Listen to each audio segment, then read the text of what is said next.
Hey guys, tonight we slip into a world where candles burn low, streets echo with nervous footsteps, and silence carries more weight than laughter. Imagine your own home, wood creaking, shutters closed tight, while just beyond the door, whispers slither through the alleys. The plague is here. It's not some distant rumour or ancient myth. It's breathing at the edges of your street, knocking on windows you'd rather keep shut.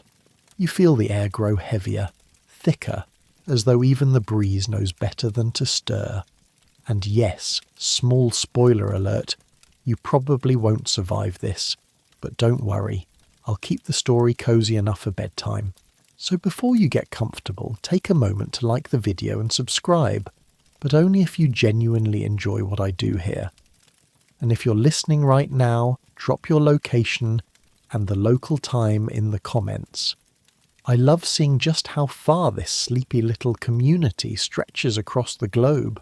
Now dim the lights, maybe turn on a fan for that soft background hum, and let's ease into tonight's journey together. Your father coughs first. It's not the casual clearing of the throat kind of cough.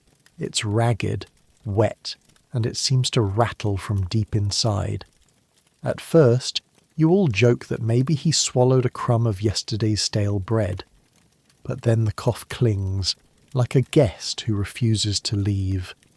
By the next morning he's pale, sweat slicking his brow, his body shivering even under two-patch blankets. Your mother tries to smile, pretending it's nothing. Mothers are good at that. She heats water, sprinkles herbs over it, and sets the steaming bowl near his chest. You watch the vapours curl, pretending they're strong enough to chase sickness away. Still, the smell of rosemary and thyme cannot mask the truth. You've heard it on every corner. Fever means danger. By the end of the week, her cheeks flush red too. She leans against the doorway, catching her breath as though the wooden frame alone keeps her standing. You want to believe it's just exhaustion. Maybe she worked too hard. Maybe the bread lines took longer than usual. But the way her hand lingers at her throat, the way she hides her coughing fits with forced laughter, tells another story. The city isn't kind to families like yours. When plague seeps in, people don't rush to help. They shrink away. You've noticed the shift. Neighbours who once waved now keep their eyes down. The market stalls sell bread to anyone, but the baker's wife wipes her hands extra carefully after brushing yours. It feels like everyone knows what's happening behind your door, maybe even before you admit it yourself. At night, you lie awake and listen. The plague has a sound, not just the cough, but the silence afterward, the pause too long, too heavy, as though each breath is a coin being gambled.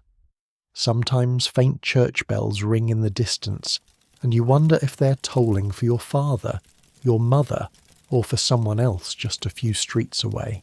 Here's a little historical anchor for you. Plague wasn't picky. Historians estimate that during outbreaks in medieval Europe, entire households collapsed in days. Children often became orphans overnight, wandering the alleys or swept into overcrowded orphanages. And yet, here's a quirky tidbit. Some people swore onions pinned above the door could ward off death. If only garlic necklaces worked outside vampire stories, right? Meanwhile, scholars still argue whether the plague spread mainly by flea-ridden rats or through human breath itself. You don't care about debates, though. You care about your parents, who now cough in stereo, one from the bed, the other from the chair nearby. Food dwindles faster than you expect. Your mother hasn't the strength to bake, and your father's bread rations sit untouched on the table. You nibble, careful not to take too much, afraid the loaf won't last. Hunger sharpens your hearing. You notice every rustle outside, every knock, every whisper of footsteps pausing too long before hurrying away. And oh, the air. People say miasma, the bad air, brings death, so you find yourself sniffing the house, wondering if the stale, musty smell is turning you sick too. Maybe if you open the shutters, fresh air will help. Or maybe it'll invite something worse inside. Decisions feel heavier now, as though even the smallest choice, open or closed, bred now or later, decides life or death. Your parents speak less each day. Sometimes your mother's voice drifts into fever dreams, murmuring names you don't recognize. You fetch her water, and her hand squeezes yours with the strength that surprises you. For a moment it feels like everything will be fine. Then the coughing returns and the illusion breaks. One evening, as the light outside fades to a muddy grey, you realise you're the only one still standing. Not gone, not yet, but the household's balance has shifted. Their eyes look to you, even when closed. You, the child, suddenly become the guard at the gate, the keeper of the hearth. It's terrifying, but also quietly empowering. For once, your footsteps echo loudest in the room. You remember overhearing a rumour once. Cats were blamed for spreading plague, so whole towns killed them, only to realise too late that rats, left unchecked, multiplied. Historians still laugh at that tragic mistake. You, however, stroke the neighbourhood cat when it sneaks under the door, grateful for the company, plague or no plague. The first real night of fear comes when someone knocks. Not the polite neighbourly knock, but the slow, deliberate kind, knuckles against wood, pausing long enough to hear if anyone answers. You hold your breath, wishing the sound would go away. It does, eventually, but your heart keeps racing long after. You return to your parents' side, listening to their shallow breaths. The house is warmer than it should be, and yet you shiver. It's the kind of night where you realise childhood doesn't wait. It gets stripped from you, suddenly, leaving you standing guard while the plague decides your family's fate. Morning arrives slower now, as though the sun itself hesitates to shine on a house marked by whispers. You drag yourself to the breadline, clutching the family's last coins, the cold air cutting against your cheeks. The line is long, stretching around the square, and every cough in the crowd feels like a warning bell. People mutter, shuffle, and clutch their scarves tight, all pretending they're just here for bread. But you can sense it. Everyone is watching everyone else, hunting for signs of sickness. You stand small between two women arguing about the price. One swears that the baker waters down his dough, while the other insists it's the plague making her tongue taste strange. You want to laugh, but instead you tug your hood lower, hiding the shadows under your eyes. You can't afford anyone guessing what waits inside your house. The baker himself doesn't look much better. His apron hangs loose, flour clinging like frost, and his smile is stiff. When your turn comes, you place the coins gently on the counter. He hands you a loaf, but his wife lingers, her gaze sharp. She notices how thin you look, how nervous. She wipes her hands quickly on a cloth, as if brushing you away. That tiny gesture says more than words. They suspect. Carrying the loaf feels like carrying treasure, though the weight is pitiful. You tuck it close, slipping through alleys, careful not to draw attention. Every creak of a door makes your stomach knot. The fear isn't of thieves, it's of officials who might follow, eager to confirm that plague has entered your home. Back inside, the air is staler than when you left. Your parents stir weakly, eyes heavy. You break the loaf, offering pieces as though bread alone might heal them. Your father smiles faintly but doesn't eat much. Your mother forces herself to chew, though every swallow looks painful. You save your portion for later, hunger gnawing like a rat in your belly. The city outside pretends at normalcy. That's the strangest thing. Life doesn't stop, even when death walks openly. Merchants still hawk oranges, as if citrus can shield you from plague. Children still play in doorways, though their games sound thinner, as if laughter has grown fragile. People wear sprigs of rosemary pinned to their cloaks, convinced the scent will protect them. Some even carry pomanders, little metal balls stuffed with herbs, to sniff as they walk. Quirky? Yes. Effective? Well, historians still argue whether those pomanders did anything more than keep the air from smelling like, well, plague. You try to blend in with this parade of half-belief. When you return for water or wood, you hum a tune, swing your arms, pretend your family's perfectly healthy. You even smile at a neighbour once, though she quickly looks away. The disguise isn't really for them, it's for you. A desperate mask to cover the creeping truth. At night, though, the act slips. You kneel by the small fire, watching the flames lick at scraps of wood, and you wonder how long you can keep it up. Pretending takes energy, and energy is a resource thinner than bread. Here's a curious fact you've overheard in the square. Some people burn aromatic woods, believing smoke itself kills the plague. Juniper, cedar, even pepper tossed onto embers. Families fumigate their homes until the smoke makes them cough. You try once, throwing dried leaves into the fire. The smoke curls thick, making your eyes sting. For a moment you feel like you're fighting back, waging your own tiny war. But your mother only coughs harder, and you quickly stop. The hardest part isn't the hunger or the whispers, it's the eyes. Every time you step into the street you feel them, heavy on your back. People don't say much, but their silence speaks plenty. Stay away. We know what waits behind your door. They glance at your hands, your face, as though searching for the first red blotch. You can almost hear them thinking, not yet, but soon. One day you pass a group of children skipping rope. They pause when you approach, the rope stills. No one says a word, but their game doesn't resume until you've turned the corner. It stings worse than hunger, that sudden shift from belonging to being invisible. You walk faster, clutching your loaf, cheeks burning with shame. Your disguise grows more elaborate with each outing. You practice smiling in the reflection of the water barrel. You stuff herbs into your pockets so people catch a whiff of rosemary instead of the sick room stench clinging to your clothes. You even force yourself to cough lightly now and then, pretending it's just dust. The irony isn't lost on you. The healthier you try to appear, the more sick you feel inside. Yet the breadline itself becomes a kind of lifeline. Standing there, you overhear news, which streets are closed, which families vanished overnight, the sound of a bell tolling for the dead. Rumours of miracle cures. One man swears drinking vinegar daily saved his cousin.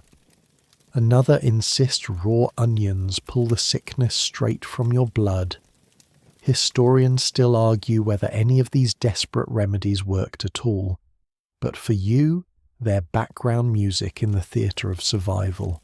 You keep listening, even when your stomach cramps, even when fear crawls under your skin. Knowledge, even half true, feels like armour. If you can track which houses are shuttered, maybe you can avoid notice a little longer. One evening when you return, your mother tries to rise from bed. She grips the edge of the table, determined, as though she might cook dinner or sweep the floor. But her legs buckle, and you catch her just in time. For a second you glimpse the strong woman she used to be, the one who laughed loudly in the market and carried baskets heavier than you. That vision flickers, then fades. You settle her back, adjusting the blanket. Her hand strokes your cheek and she whispers, "Be brave." The words echo louder than church bells, pressing into your heart like a command. Outside, the world still pretends. Inside, your disguise is cracking. and you realise the breadline charade can only hold so long before the truth comes knocking again. The sick room becomes the centre of your world. It used to be just the bedroom, with its crooked bedposts and faded quilt. But now it feels like the entire universe has shrunk to 4 walls and 2 wheezing bodies. The air hangs heavy with vinegar, because that's what the neighbours whisper. Vinegar wards off sickness. You soak cloths in it, drape them over chairs, dab it onto your mother's forehead. The tang burns your nose sharp and sour, but you cling to the ritual. If vinegar can scrub dirt from pans, maybe it can scrub plague from lungs. The light in here is strange too. Curtains stay closed because sunlight means curious eyes might peer inside. Candles gutter, smoke smudging the ceiling. Shadows stretch across the floor, bending like fingers toward the bed. You learn to move quietly, tiptoeing between the bowls of herbs, the jug of water, and the damp rags left from wiping sweat. Each object feels like both weapon and prayer, as though rosemary sprigs or lavender bundles might defend you. Your father mutters sometimes, half dream, half delirium. He rambles about his childhood, about horses in fields, about debts unpaid.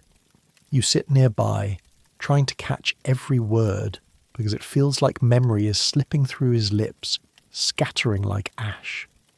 Your mother, meanwhile, hums songs under her breath, the same tune she once sang while kneading dough. Only now the lullabies tremble, carried on ragged breaths that break mid-note. Here's a grounded fact. In plague-stricken cities, families often turned sick rooms into makeshift isolation wards. Beds were dragged away from walls, leaving space for air to circulate. Windows were smeared with vinegar or urine. Yes, urine. Because people believed it could stop infection. Quirky? Absolutely. Effective? Doubtful. Historians still argue whether households helped or doomed themselves with these practices. The sick room smells of more than vinegar.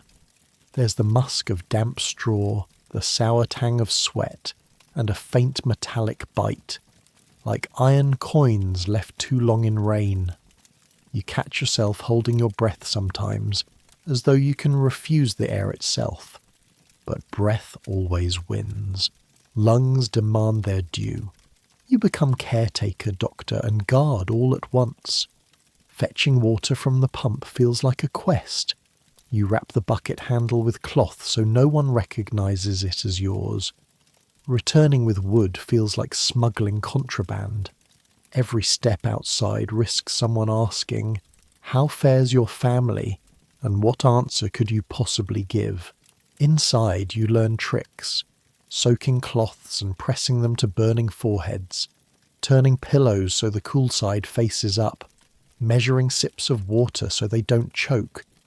You even try placing sliced onions in bowls around the room, because why not?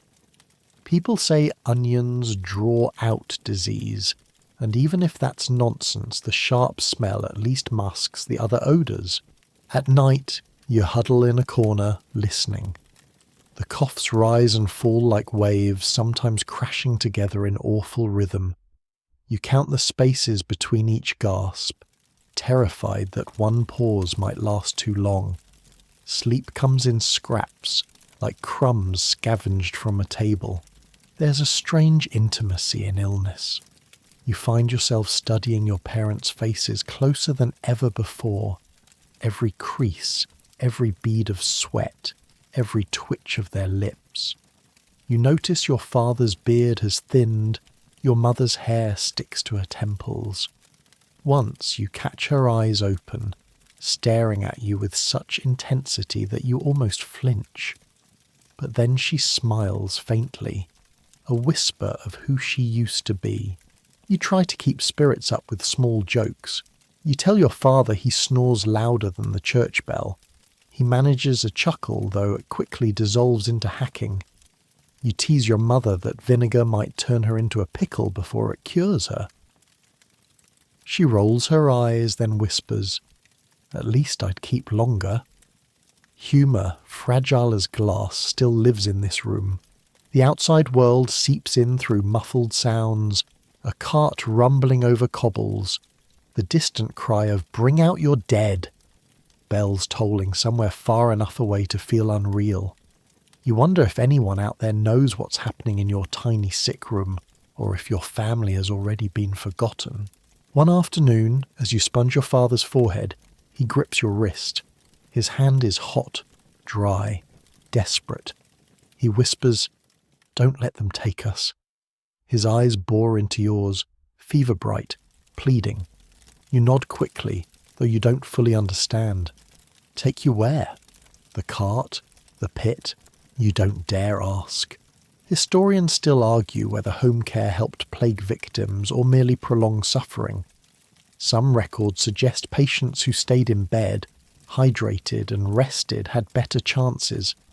Others insist isolation only trapped families together, ensuring the disease swept them all. But none of that matters when you're the one kneeling beside the bed, rag in hand, watching two chests rise and fall like fragile machinery. As days blur, you realize time itself is breaking. Hours no longer mean much, just cycles of coughing, feeding, wiping, waiting. The sick room is timeless, a suspended bubble cut off from the city beyond. You sometimes wonder if the world outside even exists anymore, or if the entire universe has narrowed to candle stubs and vinegar rags. Yet amid the dread, something else grows, a stubborn seed of resilience. You realize you've gone days without someone else's help, that you've learned to keep the house running, however imperfectly. It's not the childhood you imagined, but it's survival. And survival, right now, feels like victory. Still, every night when you blow out the candle, darkness presses thicker. The sick room becomes a whispering tomb, every sound magnified, every silence dangerous. You lie down, clutching your own chest, waiting, listening, and you wonder how many more nights the three of you can endure before the knock returns at the door. When the house sinks into silence, you and your siblings discover the shadows.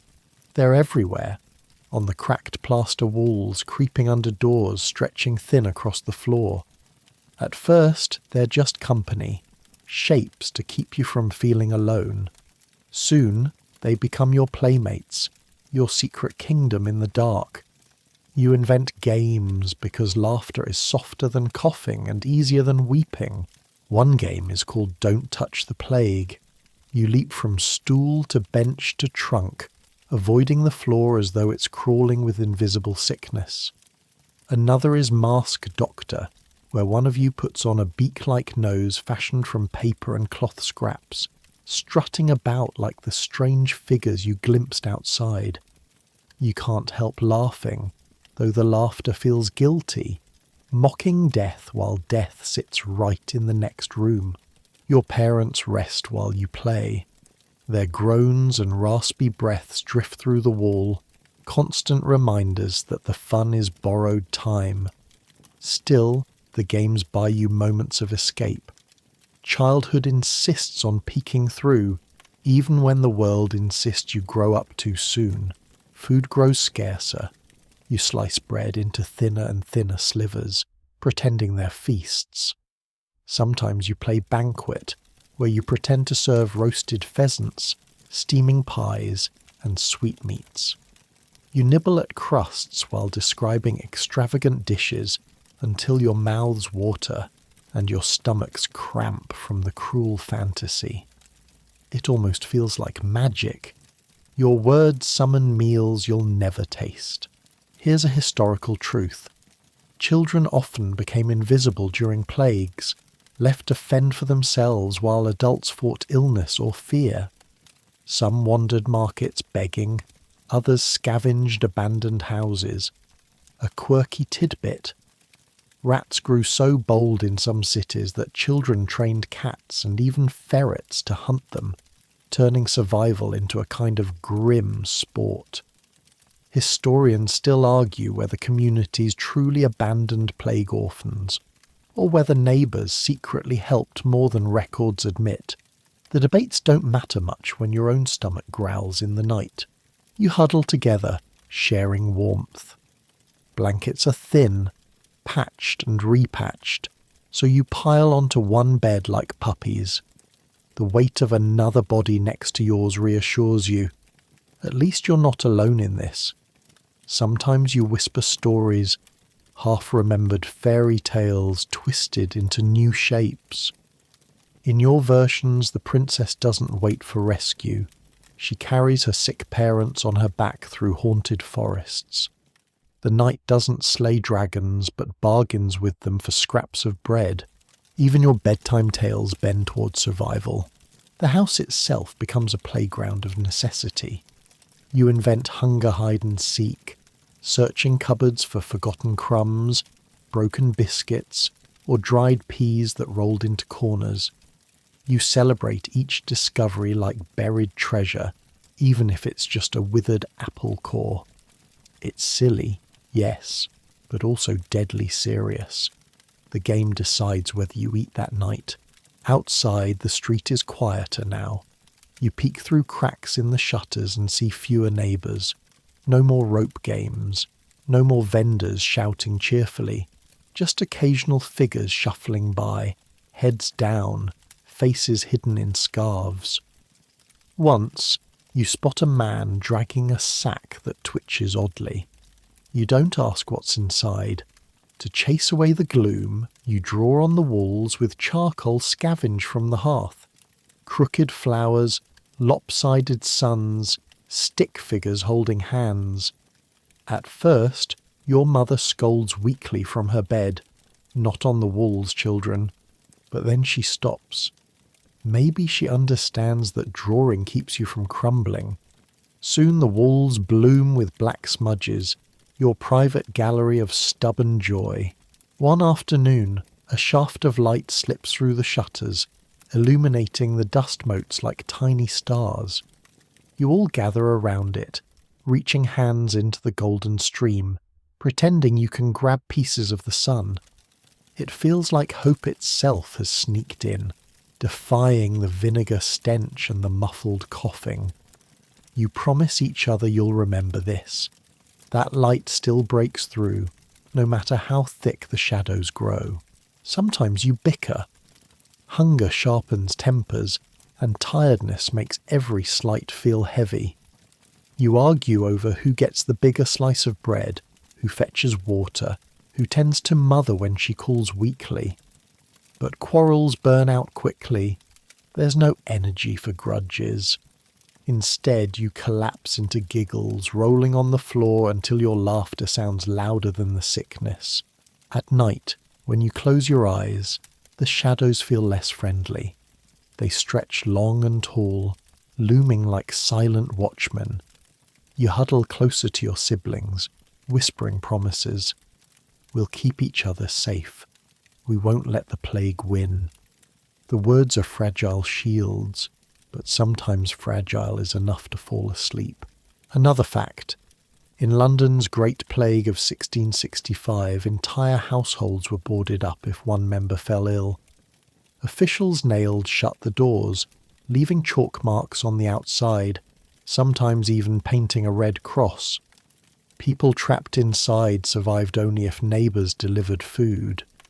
You shiver at the thought, imagining nails hammering into your own door, sealing you into your sick room forever. Historians still debate whether these measures slowed the plague or simply turned houses into coffins. But tonight, you pretend the shadows are gentle. You imagine their guardians wrapping you up, keeping danger at bay. You close your eyes, listening to the soft wheeze of your parents in the next room, the steady breathing of your siblings beside you. For a moment, you believe your games have power, that children in shadows can hold back the dark just a little longer. It begins with the kind of silence that makes your skin prickle, the kind where even the fire dares not crackle too loudly. The house feels suspended in air, fragile as a cobweb. Your siblings are huddled against you, your parents wheezing in their sick room when it happens, a pounding at the door, not a polite tap, not the hurried knock of a neighbour delivering bread. This is slow, deliberate, measured. 3 thuds, a pause, then 3 more. Your breath catches. You've been expecting it ever since the first cough rattled through your father's chest. But expectation doesn't soften the sound. Your siblings stir awake, clutching at your arms, their fingers digging in so tight you feel crescents form on your skin. You all hold still, as though silence could turn you invisible. The knock comes again, harder this time. Dust shakes from the beams. A voice follows, muffled but commanding. "Open! By order of the council!" The syllables hang heavy, dripping with authority. Your heart drums faster than the knock itself. Everyone in town knows what such a visit means. Officials making rounds, chalk in hand, ready to scrawl a plague mark across your door. Sometimes they bring boards to nail the entrance shut, sometimes chains if they expect resistance. You've heard stories of families trapped inside, their homes turned into coffins. You prayed you'd escape that fate. But prayers, like bread, run short in times of plague. You glance toward your parents' room. Your father tries to rise, his body trembling with the effort, but you rush to him. "No," you whisper, easing him back. He looks at you, lips cracked, eyes bright with fever, but he obeys. He hasn't the strength to fight, not anymore. Outside, another voice joins the first, rougher, impatient. "This house has been reported." The words slice clean through your chest. Reported. Someone has betrayed you. You think back. Was it the baker's wife, staring too long as you counted coins? Was it the neighbour who hurried away when you smiled? Someone saw, someone whispered, and now the knock is here. Here's the grounded fact. In many plague-stricken cities, suspicion alone could seal your fate. A single neighbour's word, a single cough overheard, was enough for officials to act. Families were shut in, doors marked with red crosses, words painted above them. "Lord, have mercy upon us." Quirky detail. Some households bribed the officers, slipping coins or loaves through cracks in the night. Historians still argue whether these quarantines slowed the contagion or only turned homes into traps. You press your forehead against the door, listening. The voices murmur, one insisting you answer, the other sighing as though bored with the routine. Then comes the scratch, long, slow, deliberate. Chalk against wood. They are marking your door. You don't need to see it to know. From this night forward, the world outside will know your family as plague-ridden. You close your eyes, as though that might erase the line already drying on the timber. The footsteps recede at last, fading into the night. But the silence they leave behind is worse than the knocking. Your siblings look at you with round eyes, lips parted, waiting for you to declare the danger past. You force a nod. "They're gone," you whisper. It sounds braver than you feel. Back in the sick room, your parents watch with hollow faces. Your mother's hand trembles as she reaches for yours. Her voice is a rasp. "Don't let them take us." You nod again. The same promise you made your father days ago. The weight of their words settles heavy on your chest, pressing down harder than any official's seal. That night you cannot sleep. Every creak of timber sounds like boots returning, every gust of wind like the scrape of nails across your door. You sit by the shutter, peeking through the crack, staring at the empty street. Nothing moves but the sway of a lantern in the distance, its flame bobbing like a watchful eye. When morning breaks, you test the outside. You step into the street with your bucket, heart hammering. Across the way, a man lingers by a wall, arms folded, eyes sharp. He pretends to examine a shutter, but you see him watching, a watchman. When you return with the bucket, he spits onto the cobblestones as though to curse your shadow. You duck inside quickly, chest tight. So it's true. You are prisoners now. Breadlines are no longer safe. If you show your face too often, suspicion becomes certainty, and certainty invites boards, nails, and chains. You ration what little remains, slivers of bread so thin they curl at the edges, broth watered until it tastes of nothing. Your siblings lick crumbs from their palms, pretending the meagre portions are enough. Curious tidbit. In some towns, officials used long poles to pass food into quarantined homes. Bread, meat, even medicine tied at the end like gifts for lepers. The poles kept their hands clean, or so they believed. You imagine such a pole poking through your shutter, dangling salvation. But no pole comes to your house, no gifts, no mercy. Nights are worse now. You dream of the knock, louder each time until the door splinters. In your sleep you shove your parents under the bed, whispering for silence, but always, always, they cough, betraying you. The dream ends with boots stomping across the floor, chains rattling, voices barking orders. You wake with tears already streaking your cheeks. Your siblings feel it too. Their games shrink, their laughter fades. They no longer draw suns on the walls or leap from stool to stool. Instead, they listen, ears tilted toward the door, waiting for the next visit.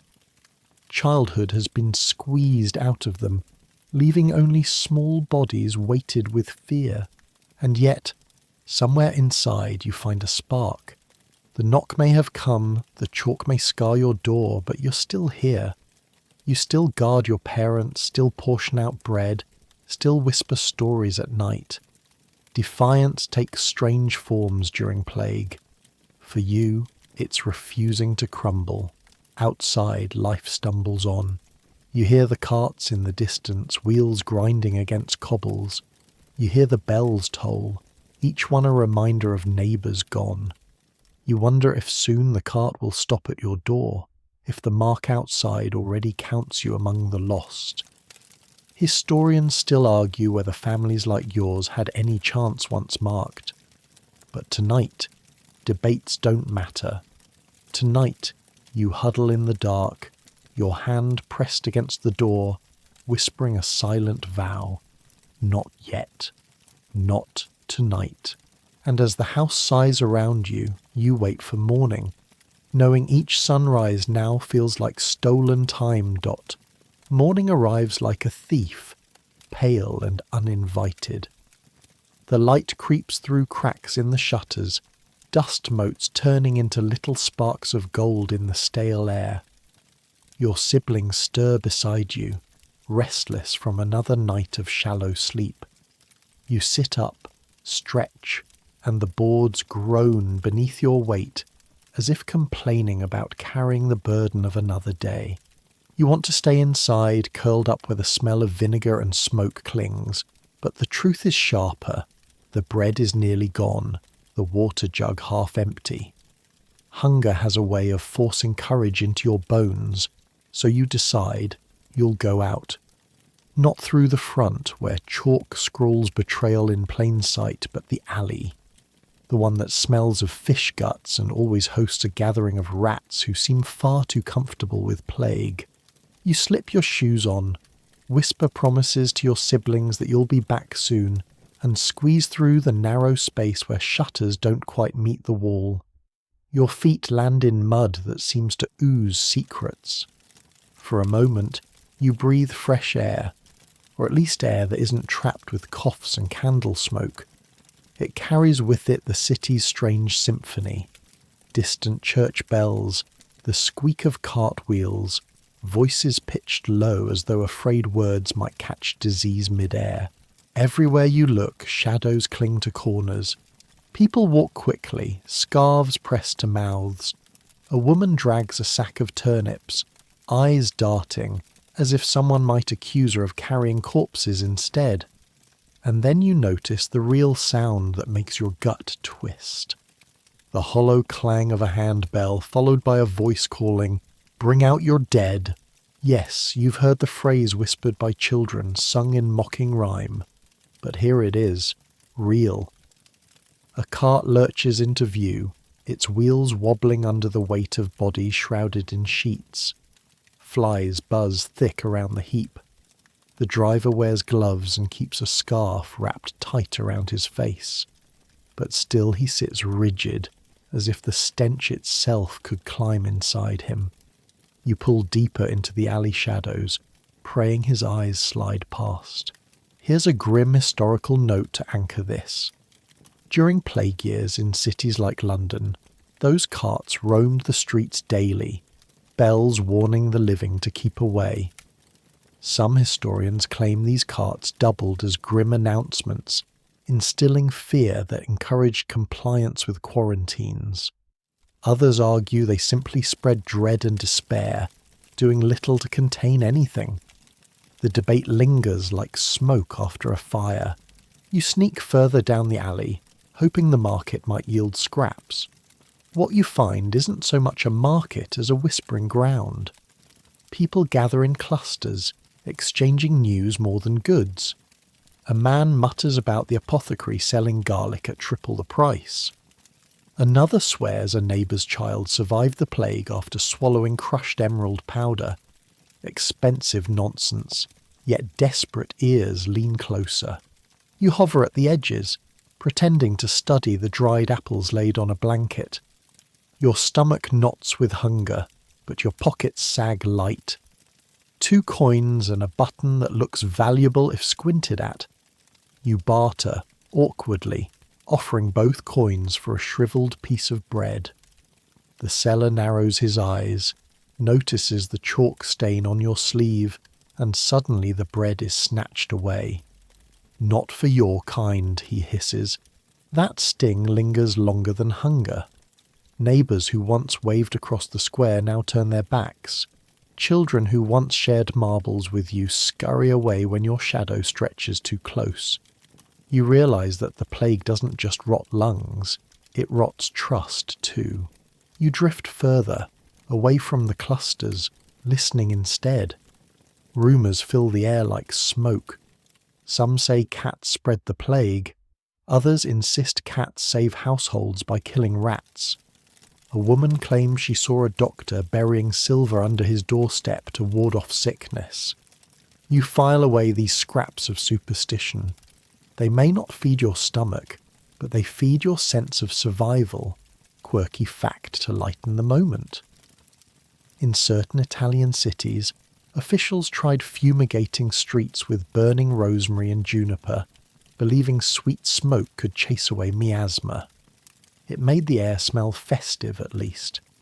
You imagine your alley thick with herbs, less corpse stink, more holiday roast. For a second you even smile. The spell breaks when 2 boys, older than you, approach with sly grins. "You're one of them, aren't you?" one sneers, pointing at your sleeve. Panic sparks, but you swallow it down. Instead, you lie, smooth as you can. "Nah, just rubbed against the wrong door. My family's fine." Historians still argue whether children during plagues lied more to survive or were simply forced into silence by adults. Whatever the truth, you know lying keeps teeth out of your skin right now. You back away, pretending disinterest, then slip down another alley before fists or rocks can follow. By the time you circle home, the sun has dipped, painting the walls with bruised light. You squeeze through the shutter again, clutching your prize, half a bruised apple you found discarded in the mud. Your siblings devour it like treasure, even fighting over the core, That night, as you sit by the sick room door, you replay the sounds of the day. The cartwheels, the bell, the hiss of rejection. They echo like a private orchestra, each note sharp and sour. Yet beneath it all lies something stubborn, a rhythm of survival. You're still here.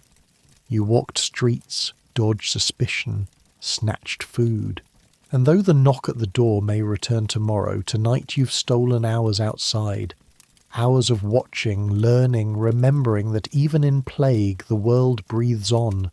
You fall asleep with the alley stench still in your nose, but also with the faintest, most reckless hope. Maybe you can keep stealing days.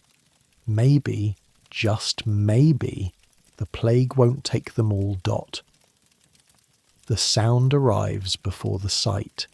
Measured, deliberate footsteps that echo strangely against the cobbles. They don't sound like the hurried scuffle of neighbours dashing for bread, nor like the uneven groan of the dead cartwheels. No, these steps are slower, heavier, ritualistic. You creep to the shutter, careful not to let the hinges betray you, and press your eye to the crack. The street is mostly empty, shadows puddled in doorways. Then, emerging from the mist, they appear. Tall figures cloaked head to toe in black, wide-brimmed hats shadowing their masks. The masks, oh, the masks, are long, curved, like the beaks of giant birds. The glass eye holes catch lantern light, glowing faint like insect wings. For one dizzy second you forget to breathe, because it feels as if the bird faces are staring straight at you, straight through the wood, straight into the marrow of your bones. You duck back instantly, heart pounding loud enough to wake the dead. Your siblings stir where they sleep, mumbling questions. "What is it?" one whispers. You hesitate. Should you tell them about the birdmen? But the truth spills out. Plague doctors, they're outside. The words drop like stones into the quiet room. Their eyes widen. Fear spreads faster than fire. Here's the fact of it. Those beak masks weren't designed to terrify children, though they managed that quite well. They were stuffed with herbs, rosemary, mint, roses, cloves, sometimes even vinegar-soaked sponges. Doctors believed the plague travelled through poisoned air called miasma. The beak acted like a filter, a fragrant barrier between life and breath. Quirky tidbit?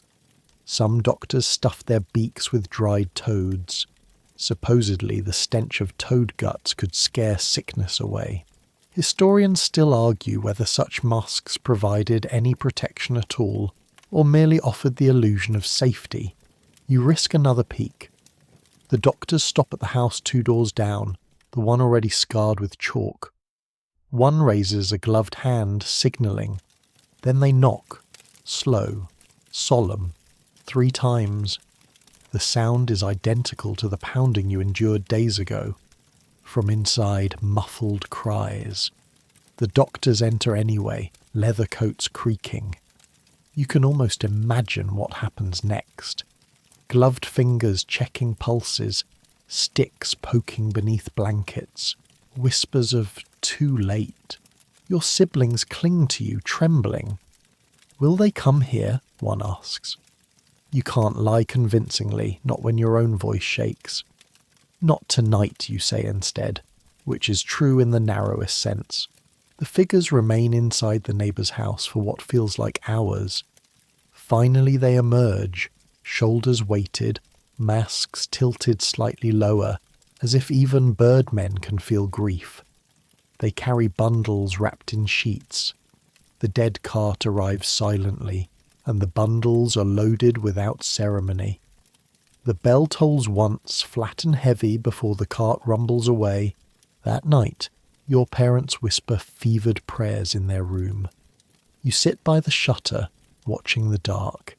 Every scrape of rat claws, every groan of timber, every distant shout feels like the warning drumbeat of approaching doctors. Sleep refuses you. When dreams finally take you, they are filled with glass eyes glowing and leather gloves reaching. You wake with your throat raw, as if you'd screamed silently all night. At dawn, you slip out, because fear alone cannot feed bellies. The alley spits you into the street, where the memory of last night still lingers in the air. Neighbours whisper that the family 2 doors down is gone. Some murmur pity, others relief, as if one more marked house erased means one step further from contagion. You pull your scarf tighter and walk on. You spot the doctors again near the market square. People scatter at their approach, mothers yanking children into doorways. The doctors pause, consulting one another in low tones muffled by their beaks. One carries a ledger, its pages blotched with ink, names scrawled like a grim roll call. Another carries a cane, long enough to prod a patient from a safe distance. And here's a curious note. Those canes weren't just for examinations. They were used to fend off desperate families who lunged at the doctors, begging for remedies. Imagine needing a stick not against dogs, but against gratitude. You trail them from a safe distance, curiosity outweighing terror. They move methodically, stopping at each marked house, scribbling notes, murmuring judgments. At one doorway, a child about your age steps outside, clutching a crust of bread.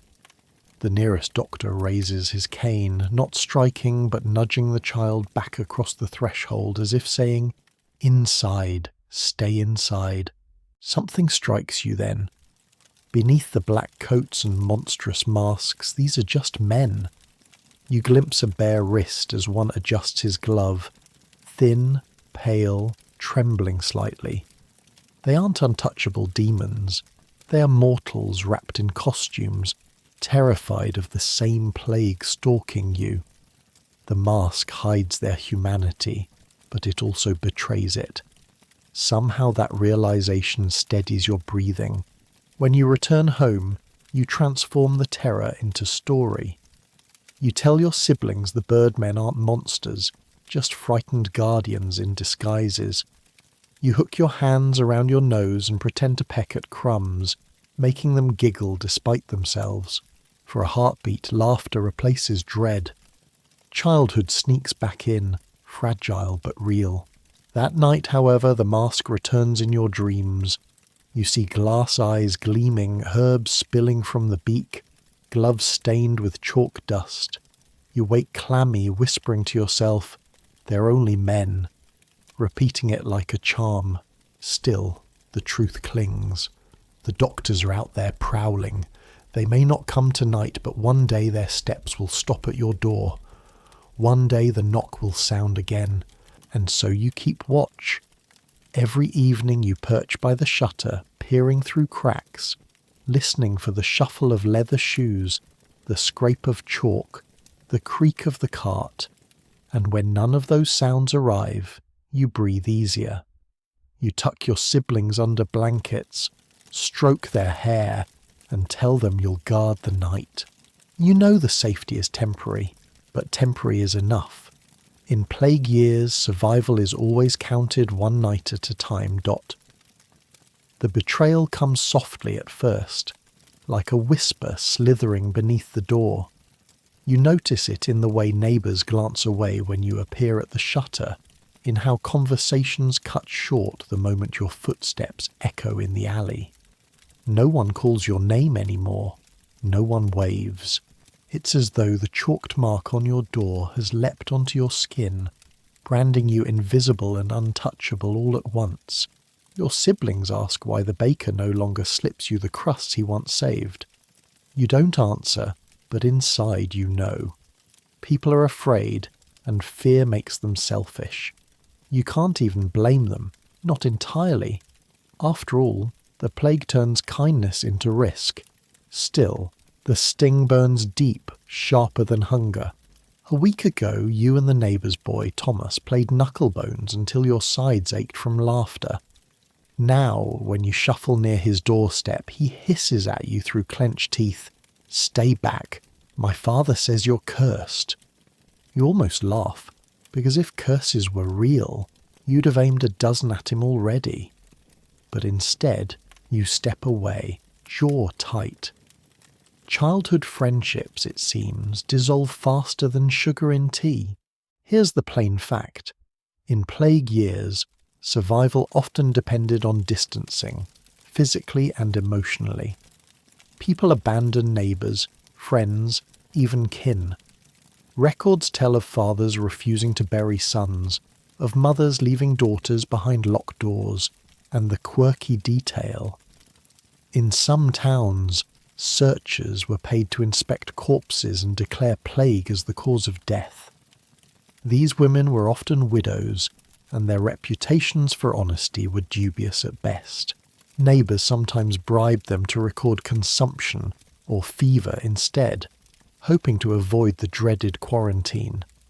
Historians still argue whether these betrayals saved communities or merely spread disease faster. You feel the betrayal most keenly when you try to barter again. You carry a pair of wooden spoons, your mother's, polished smooth from years of use, hoping to trade them for a slice of bread. The woman at the stall looks, then frowns. "Where'd you come from?" she demands. You stammer, trying to invent an address on the far side of town, but her eyes narrow. "No, you're one of them." She snatches the spoons and shoos you away with a cloth, as if swatting flies. You leave with empty hands, Ray simmering so hot you almost don't feel the hunger anymore. Your siblings notice. They ask why you came back empty. You don't tell them you were robbed. You mutter something about bread running out. Better a lie than the truth, that the world is happy to watch you starve. That night, you overhear two men outside, voices low but urgent. One says, "That house should be boarded." The other replies, "Leave it. The council's too busy." You freeze, a breath shallow, every nerve pricked. Boarded. That word chills more than hunger. It means sealed doors, nailed shutters, no escape. A coffin made of timber. You crouch in the dark, listening until their footsteps fade, promising yourself you'll never again trust the mercy of neighbours. Days pass, and the betrayal deepens. The water boy skips your house, though you wave coins at him. The washerwoman leaves your family's clothes crumpled in the gutter instead of at the door. Even the parish priest avoids your street, his bell silenced, his prayers reserved for safer sheep. Faith feels like another friend who has walked away. Still, you adapt. You become quieter, swifter, a shadow slipping through alleys. You scavenge instead of barter, lifting bruised apples from mud, pulling wilted greens from piles tossed by stall-keepers. Your siblings cheer when you return with even the smallest scrap. To them, you are still the provider. To you, it feels more like theft from a world that already decided you don't deserve to live. The cruelest betrayal comes unexpectedly. You return from scavenging one dusk to find chalk smeared fresh across your door, heavier, darker than before, and beneath it, in letters jagged and uneven, cursed. Someone in the night chose not just to mark you, but to condemn you publicly. You trace the letters with your finger, and the chalk crumbles onto your skin like ash. Inside, your siblings ask what it says. You pause, then answer, "It's just a prayer. Someone wrote mercy." They nod, relieved. You swallow the lie, even as bitterness fills your mouth like vinegar. Here's a truth worth remembering. Betrayals during plague were often less about cruelty than about terror. Neighbours reported neighbours because they hoped it might shield their own families. And yet, centuries later, historians still argue whether survival ever truly required such abandonment, or whether it was simply fear dressing itself as reason. That night, you lie awake, tracing the cracked beams of the ceiling with your eyes. You think of Thomas, of the stolen spoons, of the chalk letters scarring your door. Betrayal has closed its fist around you. But you also think of your siblings curled against your side, breathing softly. You decide, if the world has turned its back, then you will turn your back on the world. From now on, your family is all that matters. You will guard them, feed them, trick and steal for them. The rest can rot. Outside, the city continues its slow dance with death. Bells toll, carts creak, doctors shuffle. But inside, in the flicker of candlelight, you whisper a vow. Not to neighbours, not to priests, not to officials who might hammer planks across your door. You whisper it only to the hungry faces beside you. We survive together, or not at all. The sound reaches you before sight or smell. It begins as a faint rattle, a kind of groaning that belongs less to a cart than to something alive. You're halfway through coaxing your siblings to sip thin broth when the noise grows louder. Their spoons stop.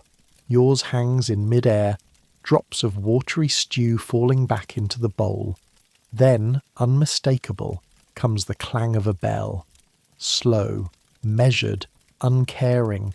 You don't need anyone to tell you what it means. Your stomach clenches. The cart. Carefully, almost against your will, you creep toward the shutter and ease it open just enough to peer out. At first, the street looks deceptively ordinary.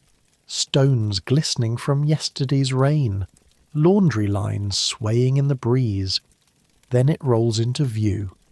A low wooden cart, its wheels wobbling in grooves worn deep by endless circuits. The horse that pulls it is skeletal, its hide clinging desperately to bone. The driver sits hunched, scarf wrapped over nose and mouth, a heavy hood shadowing his eyes. In one hand he grips the reins, in the other he shakes the bell again. Bring out your dead. His voice is flat, weary. It carries farther than it should. The phrase is both command and ritual, words beaten so thin by repetition that they've lost any trace of pity. And then you see the cart's load. At first glance it looks like a heap of laundry. Then your eyes catch the shapes, the curl of a stiffened arm, the outline of a jaw beneath thin fabric. White linens, some stained through with brown or black, attempt to hide the truth. They fail. The heap shifts with each jolt of the wheels. One shroud slips. Pale toes jut out, frozen and waxy. Your siblings crowd close, peering through the crack. One gasps, quickly muffled by your hand. You don't want the driver to hear. Fact break. Historical records describe these carts trundling through plague-stricken cities like London and Florence. Men paid to guide them often had no other prospects. Some were prisoners offered freedom if they braved the work. They carried long hooks to drag bodies from doorsteps. Some accounts even suggest they drank to dull their senses before each round. Historians still argue whether these carts gave the poor a chance at burial dignity or erased the dead into anonymous piles. The driver halts at a neighbour's house, the one where shutters slammed shut 2 nights ago. A door creaks. A man emerges, his body bent with grief. He drags a bundle half his own size, the fabric straining where knees push against it. He doesn't call out prayers or names. He doesn't dare meet the driver's eyes. He simply sets the bundle down on the cobblestones, then stumbles back inside. The driver swings down, movements mechanical. He hoists the bundle, flings it onto the heap. The sound it makes, dull, like meat dropped onto a board, lodges in your ears. Without pause, he climbs back up, jerks the reins, shakes the bell again. You shrink away, pressing into the wall as though stone could swallow you. Your siblings cling to your arms, whispering, "They won't take Mama, right?" You force your lips into something resembling a smile. "Not while I'm here," you murmur. The words feel brittle, like spun glass. The cart moves on, gathering its grim harvest. A woman down the street calls out, her voice breaking as she points to a bundle on her threshold. The driver tips his head, adds it to the load. The bell clangs again, steady, indifferent. When finally the wheels groan past your own door, you hold your breath so tightly it hurts. Your father coughs in the back room, deep, rattling, but muffled enough that perhaps it doesn't carry. You press your hand over your chest, as if you could silence his sickness with sheer will. The cart lingers for a moment. The driver glances toward your shutter. For a heartbeat, you're sure he knows. Then he jerks the reins again. The cart rolls on. Relief floods through you, sharp and dizzying.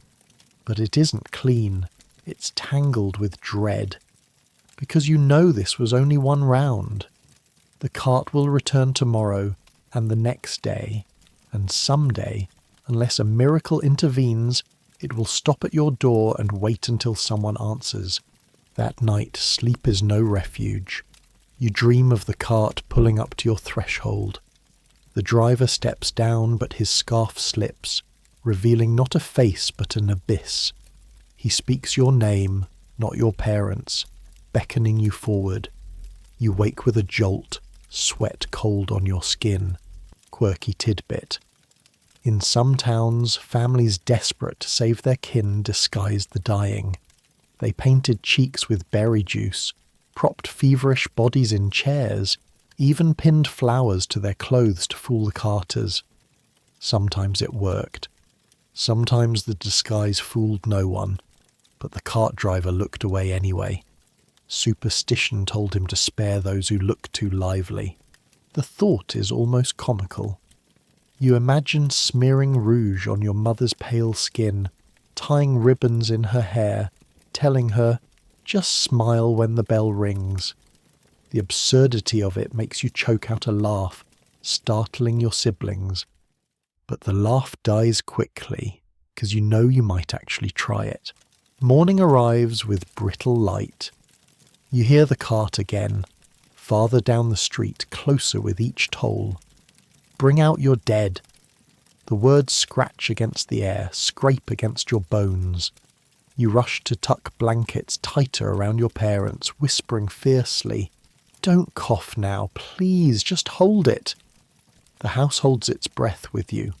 The cart stops nearby. For agonizing seconds, silence reigns. Then a door opens. Someone else has lost someone. The driver collects the body, mutters, moves on. Relief again, but weaker, poisoned by the certainty of tomorrow. Your siblings lean against you, murmuring prayers to saints you're not sure still listen. You keep your gaze on the shutter, watching shadows flicker past. The cart rolls away, leaving the street eerily empty, and in that emptiness you make a vow. Not a loud one, just a whisper pressed into the air between you and your siblings. You will not let your family be dragged like bundles onto that heap.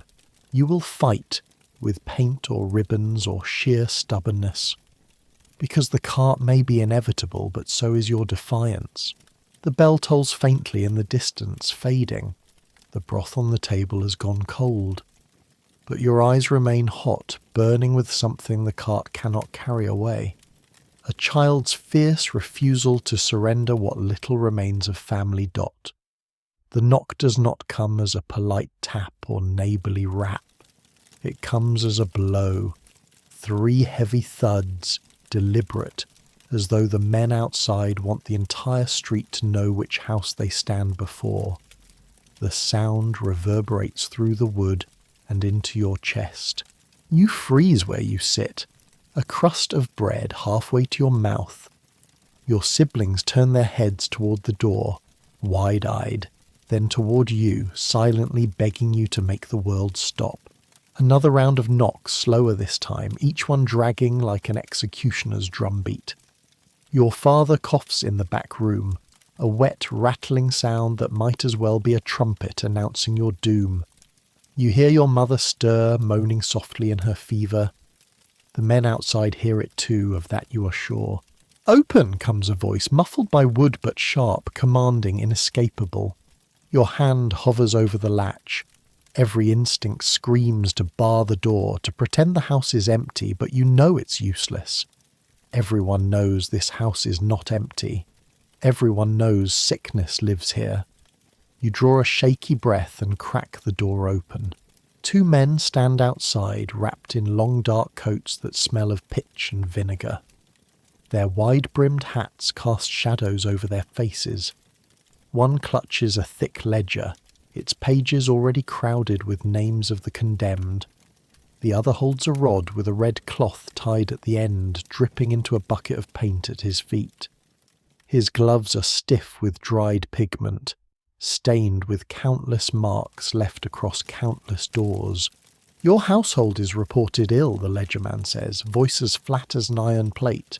"How many stricken?" Your mouth dries. To say none would be a lie they'd tear through in seconds. To admit the truth might doom you all. Your siblings huddle close, trembling. You glance back at the shadowed room where your parents lie, and you whisper, "Two. Just two." The men exchange no words. It is as if they've already tallied the dead in their minds. The one with the rod dips the cloth into the bucket and drags it across your door in a single sweeping motion. Thick red paint bleeds into the wood, forming a crude X. The scarlet slash seems to glow even in daylight. A wound carved onto your home for all to see. Your siblings gasp. One clutches your sleeve as though the paint could seep through the wall and stain them too. You feel the mark burn behind you, branding not only the wood but your very lives. The ledgerman scratches a note, shuts the book with a snap. "Food will be delivered at intervals," he says. "You're not to leave until the household is cleared or claimed." His eyes meet yours, cold, assessing, already bored. "Do you understand?" You nod quickly, too quickly. He doesn't wait for an answer beyond the motion. The two men turn and stride away, leaving the stink of vinegar and the bleeding red cross behind them. Fact break. During outbreaks in London, Venice, and countless smaller towns, officials marked plague houses with red crosses or painted warnings. The phrase, "Lord have mercy upon us," was often scrawled beneath. Families were shut inside, sometimes for 40 days, sometimes until no one was left alive. Historians still argue whether this was a measure of mercy to protect neighbours, or simply a death sentence for those trapped inside. You close the door, lean your forehead against it. Your siblings whisper in panic. "What does it mean? Will they take Mama? Will they take us?" You try to steady your voice, though it wavers. "It means we're noticed, that's all. But you know it means more. It means you're now marked prey. It means neighbours will cross the street rather than pass your home. It means help, if it comes, will come like scraps tossed to chained dogs." That night, from behind shuttered windows, you hear children outside chanting. A cruel rhyme, half song, half taunt about the Red Cross and the doomed souls behind it. Their voices rise and fall in sing-song cruelty. Your siblings cry, their tears soaking into your sleeve. You try to laugh it off, whispering, "Even sick, we're famous." But your voice breaks, and the joke curdles in your mouth. Later, peering through the crack of the shutter, you see neighbours gathered across the street. They stare at your door as though it were a gallows. One woman crosses herself. Another spits on the ground. Their fear is sharper than any knife, cutting you even from a distance. Quirky tidbit. In some places, families bribe the watchman assigned to guard plague houses. A coin here, a loaf of bread there, and suddenly rules softened. Some watchmen grew rich on these dealings. Others turned cruel, locking doors tight and refusing food, letting families starve. Corruption and mercy walked hand in hand. You wonder which sort guards you. Could a heel of bread buy you a chance at the market?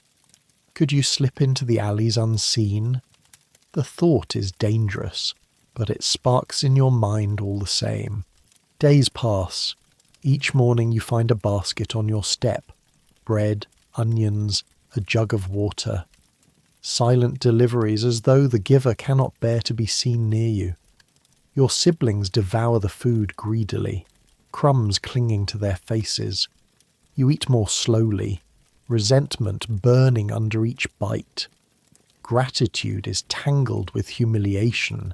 Charity is bitter on the tongue. Inside, your parents weaken further. Your mother sweats through her sheets, mumbling in fever dreams. Your father barely stirs when you bring water to his lips. The mark on the door feels like a countdown, a scarlet reminder that you live in borrowed time. You sit between their beds, gripping their hands, your gaze fixed on the candle flame that flickers like a soul threatening to vanish. Then, another knock. Softer this time, hesitant. You creep to the door, heart hammering. When you open it a crack, you see not an official but a face you almost recognize. A cousin, distant, rarely seen, older now with lines etched deep. His eyes flick quickly to the red X, then back to you. They say your parents are failing, he murmurs. You nod, unable to find words. He sighs, long and weary, as if the plague itself sits on his shoulders. If they pass, someone must see to the children. Blood is blood. His tone is measured, practical, like weighing grain, not like offering love.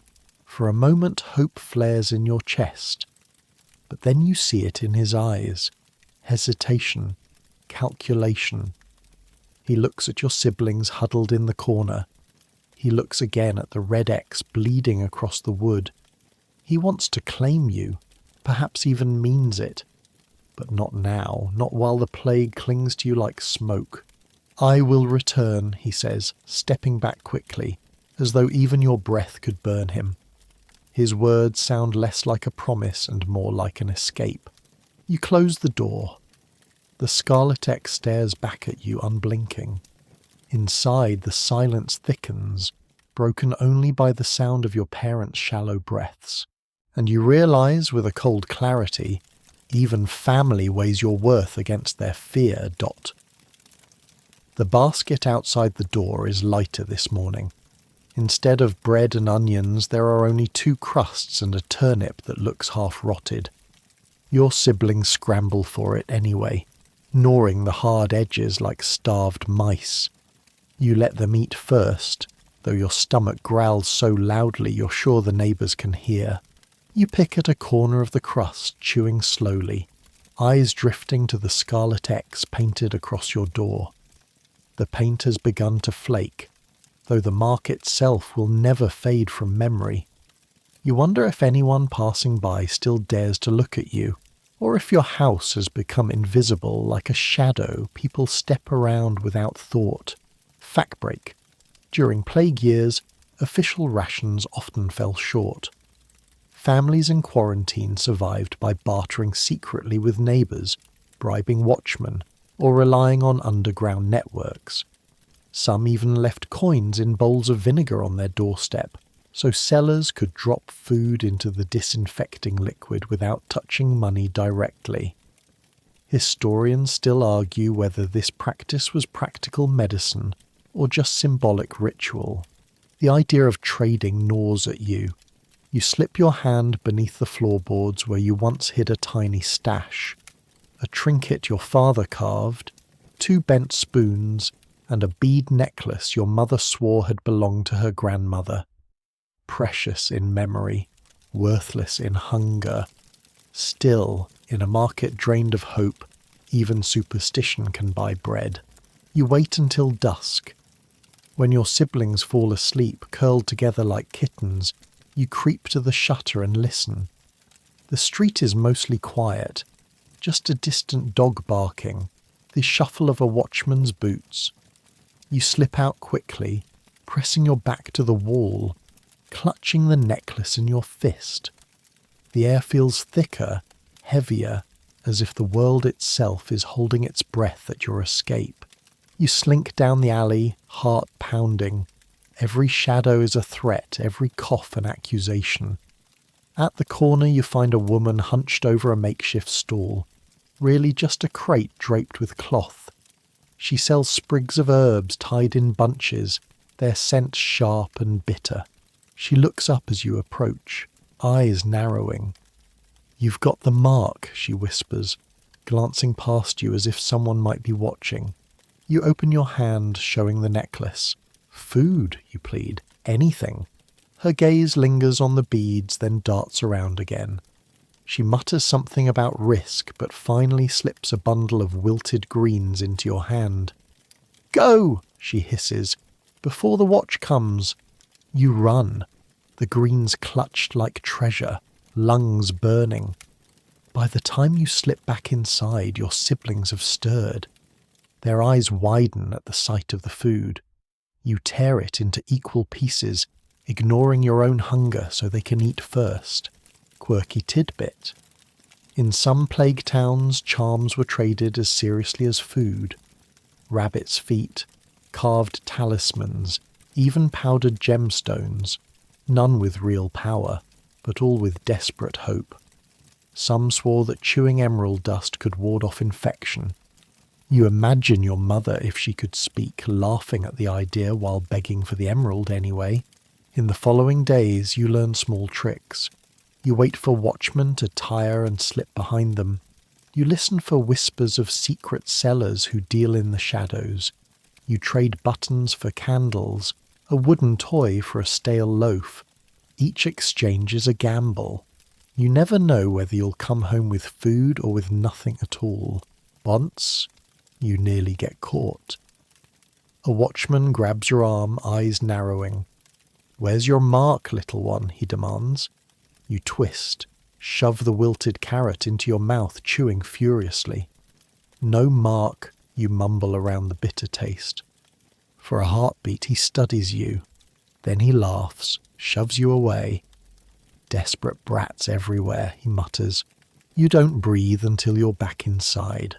Your parents are too weak now to know of your nightly ventures. Your father barely whispers. Your mother stares at the ceiling, lips moving in prayers you can't hear. You sit by them after each raid, wiping their foreheads, offering sips of water. The stolen scraps keep your siblings alive, but you can't shake the fear that even if you buy days, you cannot buy salvation.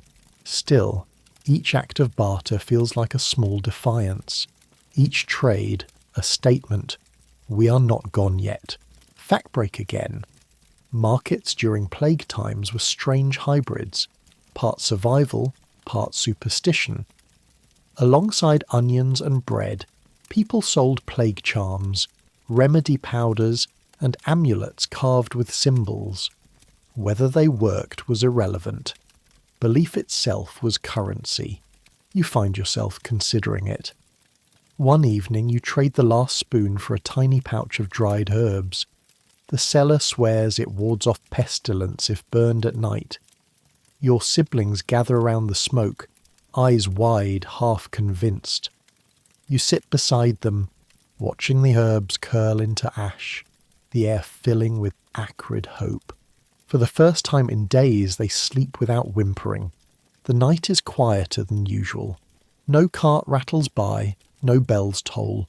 Only the faint hum of the burned herbs lingers in the air. You lie awake, staring at the flicker of candlelight, clutching the empty pouch. Maybe tomorrow, you think, there will be another trade, another chance, another crumb. You can't picture a feast anymore, but even scraps feel like a victory. You whisper into the dark words meant for no one and everyone. We will last another day. And somehow, saying it aloud makes it almost true. The church bells ring again, but they sound thinner now, like they too have caught the sickness. The chimes echo down the narrow streets, bouncing off shuttered windows and tilting roofs, climbing into the rafters of your bones. Once upon a time the bells meant joy, weddings, feast days, births announced with music so loud the pigeons scattered into the sky. Now every toll feels like a countdown, as if each note carves away another name from the living. Your siblings freeze when the sound begins. They sit cross-legged on the floor, staring at the last candle stump, the wick curling sideways like a crooked finger. Are they calling people to pray, one asks, or warning them to run? The question hangs in the air, heavier than the smoke that clings to your clothes. You don't answer, because you honestly don't know. Fact break. In plague-stricken towns, churches often became both sanctuary and danger. Services were shortened or moved outdoors into cemeteries and fields. Priests sprinkled holy water through doorways rather than touch their parishioners. Some clergy fled entirely, while others stayed and died at their pulpits. In London, whole parishes lost every priest within weeks. Historians still argue whether the church brought comfort or whether it served as one more vessel carrying infection. The church near your street still opens its doors sometimes, though fewer feet cross the threshold now. You dare to slip out one morning, pulling your siblings along like shadows. The air smells faintly of smoke and herbs, as if someone has tried to fumigate the world. A ragged silence covers the neighbourhood. Even the crows seem hesitant to caw. When you reach the square, you see the church doors yawning wide. Inside, benches sit empty except for a handful of bowed heads. A priest, pale and weary, stands at the altar. His voice cracks as he preaches about pestilence as divine test, his words bouncing off stone walls like moths fluttering against glass. You slip into the back pew, your siblings clutching your hands. The silence here is heavy, pressing, broken only by coughs that echo too sharply. A man sneezes, and 3 people edge away as though he's drawn a knife. You feel eyes on you, gaunt faces turning, their stares wary. They see the mark of sickness not only on your clothes but in the hollows beneath your eyes. The priest's sermons stumble when he notices you. For a moment he just stares, fingers twitching on his Bible. Then he lifts his chin and declares, "Children shall inherit what we cannot carry." Perhaps the Lord spares them for a reason. His words are meant to comfort, but they slice instead. You do not want inheritance. You want your parents back. Quirky tidbit. During plague years, rumours about children spread as wildly as the disease itself. Some swore little ones were immune, blessed with bodies too fresh to corrupt. Others whispered that children were cursed carriers, spreading infection without dying themselves.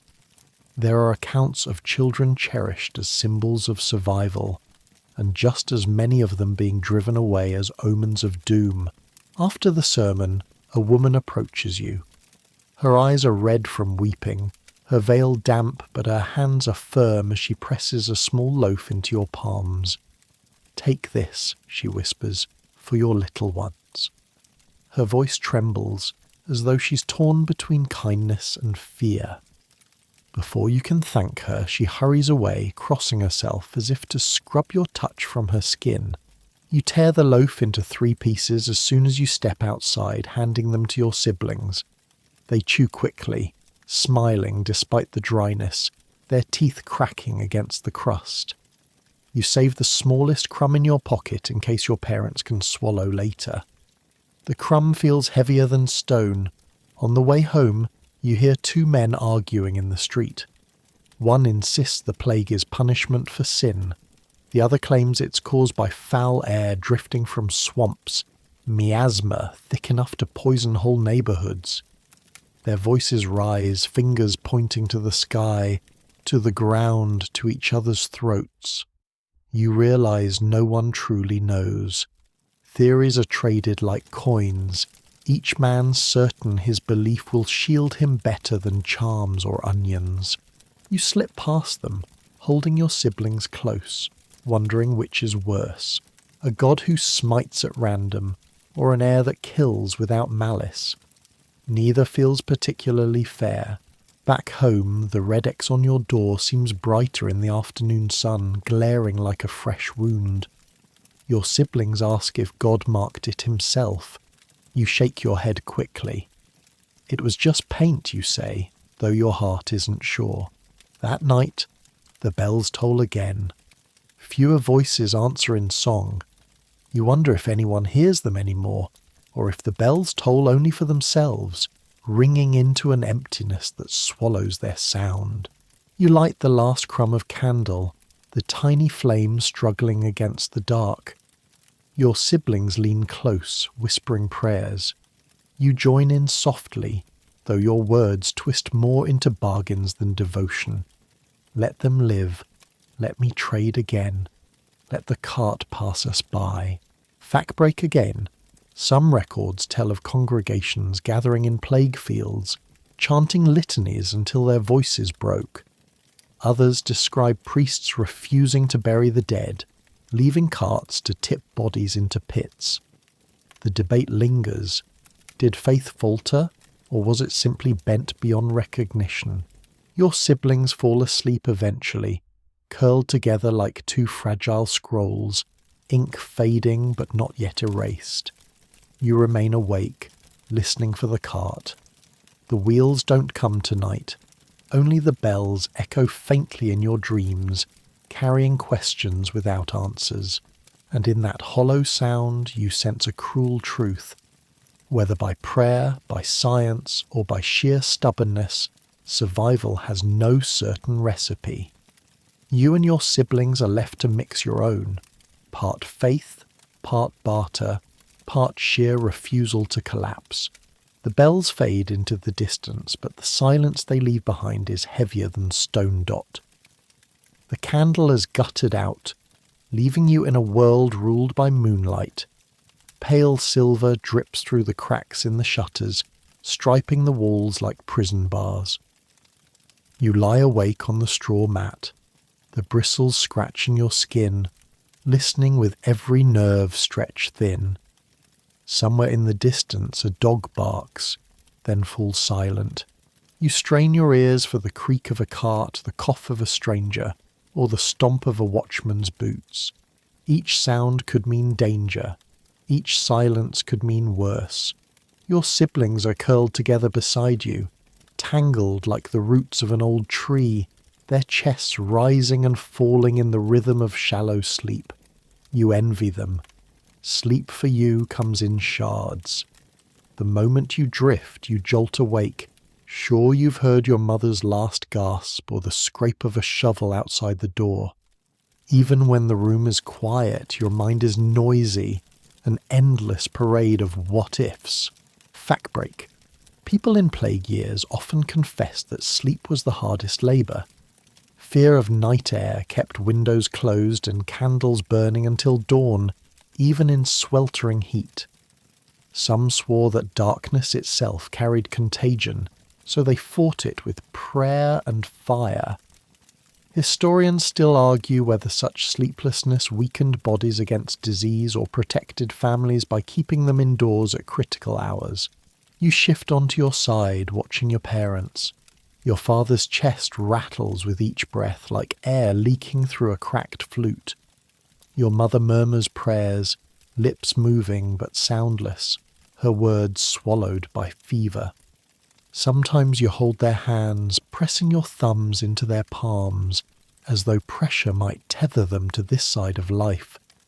But their skin feels brittle, paper stretched too thin. You're afraid if you squeeze too hard they'll crumble. Your stomach claws at itself. The hunger sharpens at night when there's no distraction.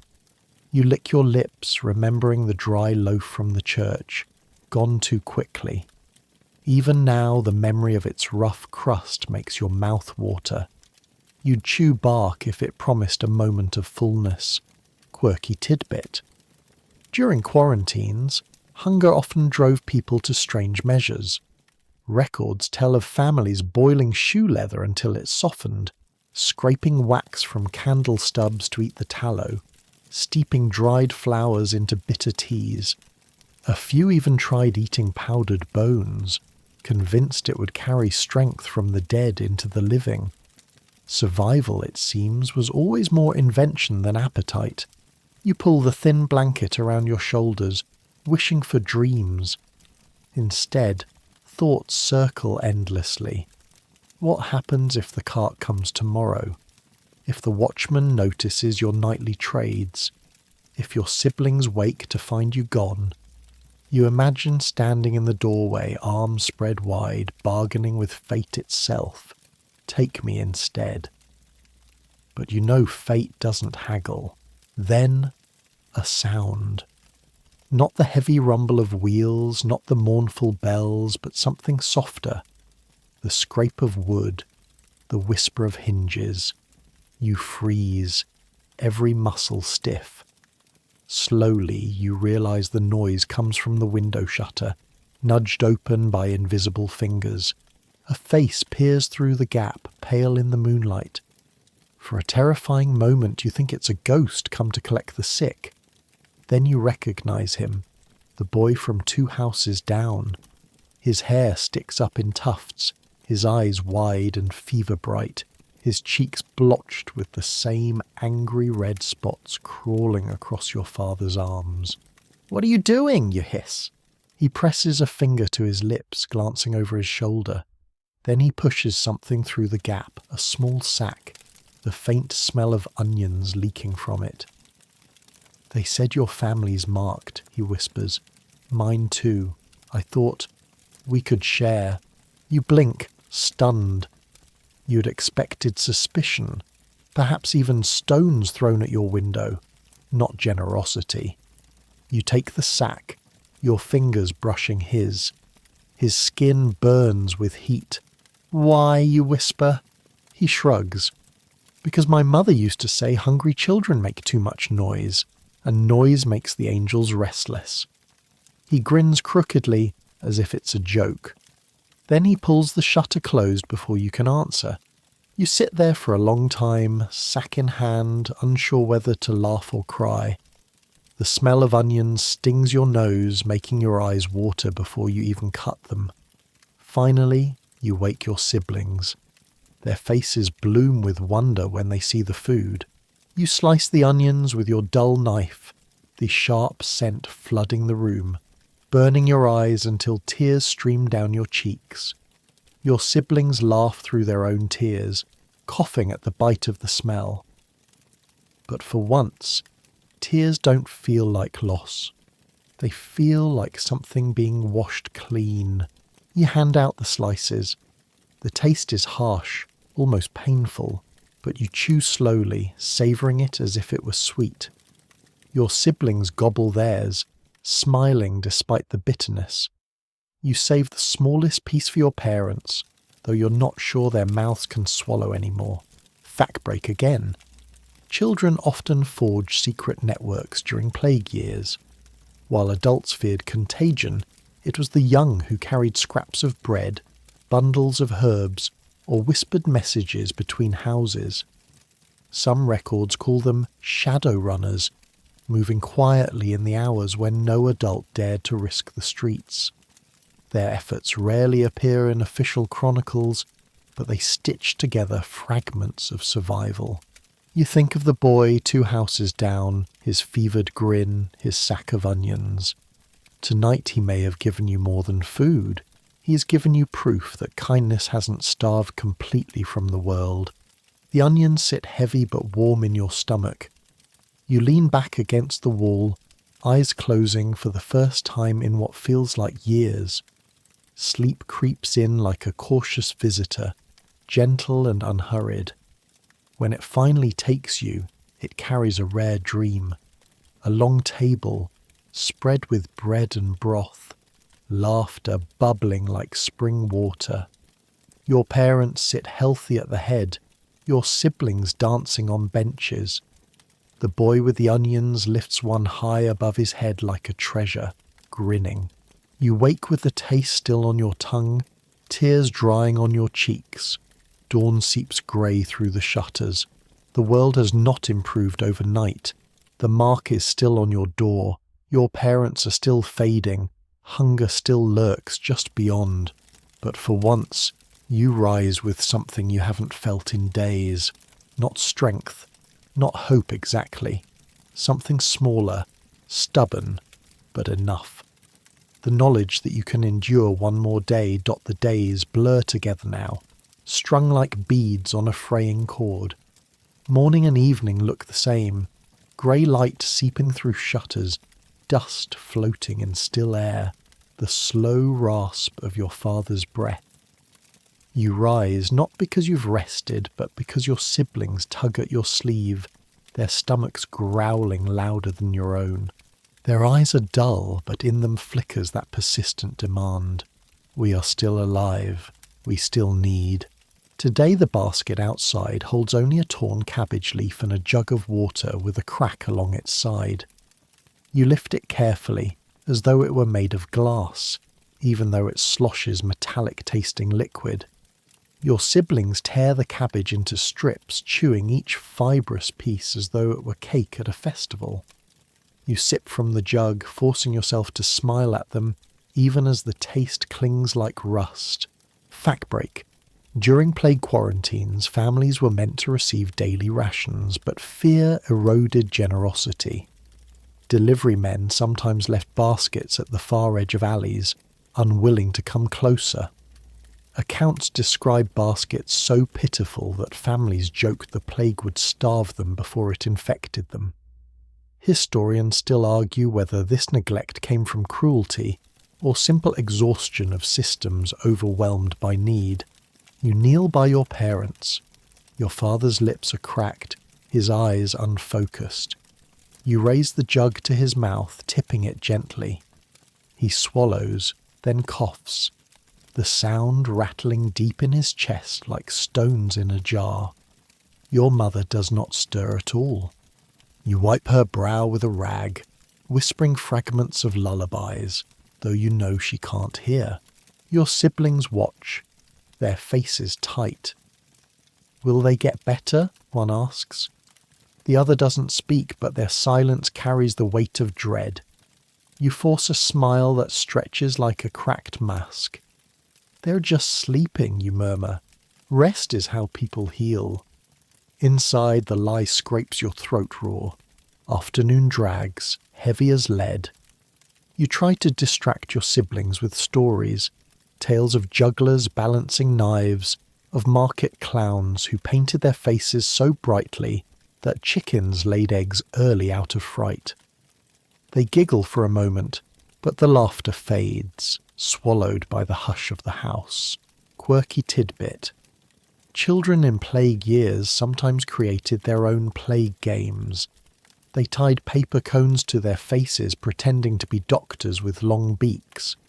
They marked each other's doors with chalk crosses, shouting, "You're cursed," as if turning fear into play could blunt its edge. Strange as it sounds, such games may have been a survival tool, shaping terror into something manageable. Evening creeps in, shadows stretching long. That's when you hear it. The rumble you've dreaded. The cart. Its wheels scrape the cobbles, groaning like an animal too heavy to move. Your siblings stiffen, clutching you with small hands that tremble like leaves in the wind. You press them close, whispering, "Quiet, so quiet." Through the crack in the shutter you glimpse the driver. He wears a cloth across his mouth, his lantern swinging with each step, eyes hollow as he calls out, "Bring out your dead." The words slither along the stones, colder than night air. No one answers. The street is a graveyard of silence. Every household holds its breath, hoping the cart rolls past. The lantern's glow drifts, the wheels creak, and soon the voice fades into distance. You unclench your fists, realizing your nails have dug crescents into your palms. Relief should follow, but instead comes a heavier silence. It's as if the air itself has thickened, pressing against your ribs. No clatter of pots, no tavern laughter, no water splashing from wells, only the faint whisper of wind sliding between the stones. You settle your siblings onto their mat. They collapse almost instantly, exhaustion dragging them under. You sit alone by the shutter, staring at the moon's faint silver glow. Hunger gnaws, fear prowls, but worse is the creeping thought that you are fading, that even if you survive, no one will remember you. Not the priest, not the watchman, not even the bells. Fact break again. Survivors often wrote of this eerie emptiness. Some said the silence was so profound that they swore even birds abandoned the city. Others remembered it as sharpened clarity, every sound magnified by absence. Scholars still debate whether these were literal memories or the distorted echoes of trauma. You think of the boy 2 houses down, the fever in his eyes when he handed you onions through the shutter. Is he alive tonight? Or has the cart already claimed his family? You imagine him in his own dark room, staring at the same moon, whispering the same stubborn wish not to be erased. You draw your knees to your chest, resting your chin on them. In the stillness you form a vow, not grand, not noble, just necessary. We will last, you whisper. Even if the city forgets us, we will last. Your words tremble, ridiculous in the emptiness, but speaking them steadies you. Your parents stir faintly, caught between silence and sound.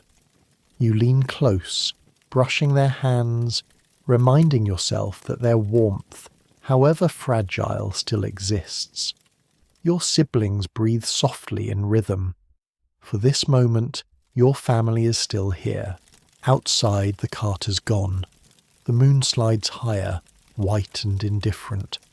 You close your eyes, letting the silence fold around you like a blanket too thin to warm but just enough to cover. Tomorrow will bring hunger again, fear again, perhaps even the cart at your door.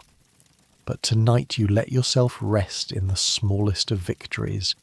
You have carried your family through one more day, and in a world unravelling thread by thread, one day is everything. The night presses in around you like a heavy cloak, and when you finally stir, dawn is already sneaking past the shutters in faint grey streaks. The air is damp, carrying the smell of mildew and sickness, and for a moment you can't tell if you're still dreaming. The drip, drip, drip of water from some cracked pipe or broken gutter keeps a rhythm steady enough to pass as a clock. You sit up slowly, your bones aching as if you were far older than your years. Your siblings are curled against each other, thin arms and legs tangled, their breaths light but steady. For a fragile second you almost let yourself believe they are only napping after a day of play, but the silence of the house will not let you. The silence always reminds you. You creep to the jug. Barely half a cup of water remains. You divide it carefully. 3 small sips for you and your siblings, and a few drops you dab against your parents' lips. Your father swallows, his throat working slowly, his eyes flicking open just long enough to land on your face. They are clouded, distant, but in them you catch the glimmer of recognition. It squeezes your chest. He wants to speak. You know it, but words never come. His eyes close again. Your mother lies utterly still, sweat dampening her temples, though her skin feels cool. You wipe her gently, whispering a nonsense tune. You pretend she can hear you. Fact break. In plague years, many children became the only caretakers inside sealed homes. Records from Florence and Venice describe boys and girls as young as 8 washing fevers, spooning water into cracked lips, and even digging shallow graves when no one came. Historians still argue whether chroniclers exaggerated such stories to create examples of piety, or if they were stark realities. Either way, you live it now. Your siblings wake. Their eyes are dull with hunger, but they look to you as if you hold answers. You do what you always do. Invent distraction. Let's play bakery, you whisper. You stack scraps of cloth into loaves, handing them out like festival bread.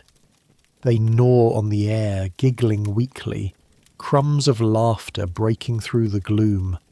For a fleeting moment the room feels almost alive again. Afternoon drags on, each hour stretching like taffy. Your stomach aches, but you don't mention it. The silence outside is louder than hunger. No market shouts, no church bells, not even the clatter of shutters. The city has folded into itself, each house a coffin waiting to be nailed shut. And then, footsteps. Soft at first, then halting, right outside your door. You freeze. A knock follows, light, quick, as though the hand fears to be caught. You tiptoe to the shutter and peek. A girl no older than you stands in the lane, clutching a bundle of turnips wrapped in cloth. Her hair is matted, her face thin. She sets the bundle on the ground, glances left and right, then bolts, her bare feet slapping against stone until she vanishes around the corner. You wait, heart hammering, then push open the door just enough to snatch the gift. The smell of earth hits you instantly, sharp and raw. Turnips, real food. You slice one thinly, handing slices to your siblings. Their eyes brighten as they chew, juice running down their chins. Even bitter root tastes like roasted meat to you now. You eat too, savouring it as if it were a feast. Quirky tidbit. In some plague towns, children built hidden networks, sneaking food through shutters, lowering baskets with ropes, or tossing bundles across alleys. They traded scraps, crusts, sometimes even pets. Adults may have failed, but children clung to unlikely bonds of defiance. By nightfall, the bundle is gone. Hunger stirs again, but your heart feels steadier. Someone out there remembered you. Someone risked enough to bring life to your door. That small knock is proof you're not forgotten. Darkness thickens, then comes the groan of wheels, the cart. You hear its voice calling through the street, dragging each word. Bring out your dead. It rattles closer, the lantern swaying like a fiery eye. Your siblings clutch you, their bodies trembling. You hold them tight, pressing them into the shadows. But something is different tonight. The caller's voice is hoarse, weary. It lacks the booming authority it carried before. The cart doesn't linger long. The voice moves on quickly, echoing away. Perhaps the collectors themselves are dwindling. Perhaps even fear grows tired. The silence that follows feels almost like mercy. You exhale, loosening your grip on your siblings' arms. They are crying softly, though they don't know it. You wipe their faces, whispering, "Tomorrow we'll still be here." This time you believe it, not as a lie, but as an act of rebellion. Survival itself feels like defiance. Fact break. Many plague diaries stop suddenly, the writer succumbing mid-sentence. Others stretch on stubbornly, each page another day clung to. Scholars still debate which is truer, abrupt silence or slow continuation. Both, perhaps, are faithful to the plague's unpredictable hand. Your siblings finally sleep, their hands knotted around yours as though you might vanish if they let go. You sit awake by the shutter, staring at the moon. It glows steady, pale, indifferent to all human collapse. And somehow, that steadiness comforts you. It means the world continues, even if your street forgets how. You whisper into the silence, not a prayer, not exactly, more like a promise. We are still here. The words tremble, but they exist. That is enough, Dot.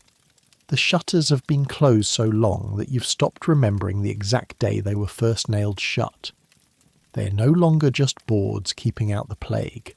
They are a second skin, the wooden mask of your house. When you trace their rough grain, the splinters prick your fingertips, and you think of how even wood seems to age in quarantine, drying, cracking, groaning with every change of the weather.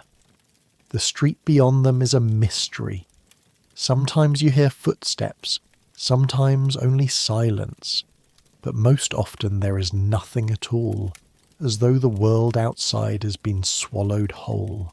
Your siblings stir behind you. Their hair is tangled, their cheeks hollow. They have learned not to ask for food the way they once did.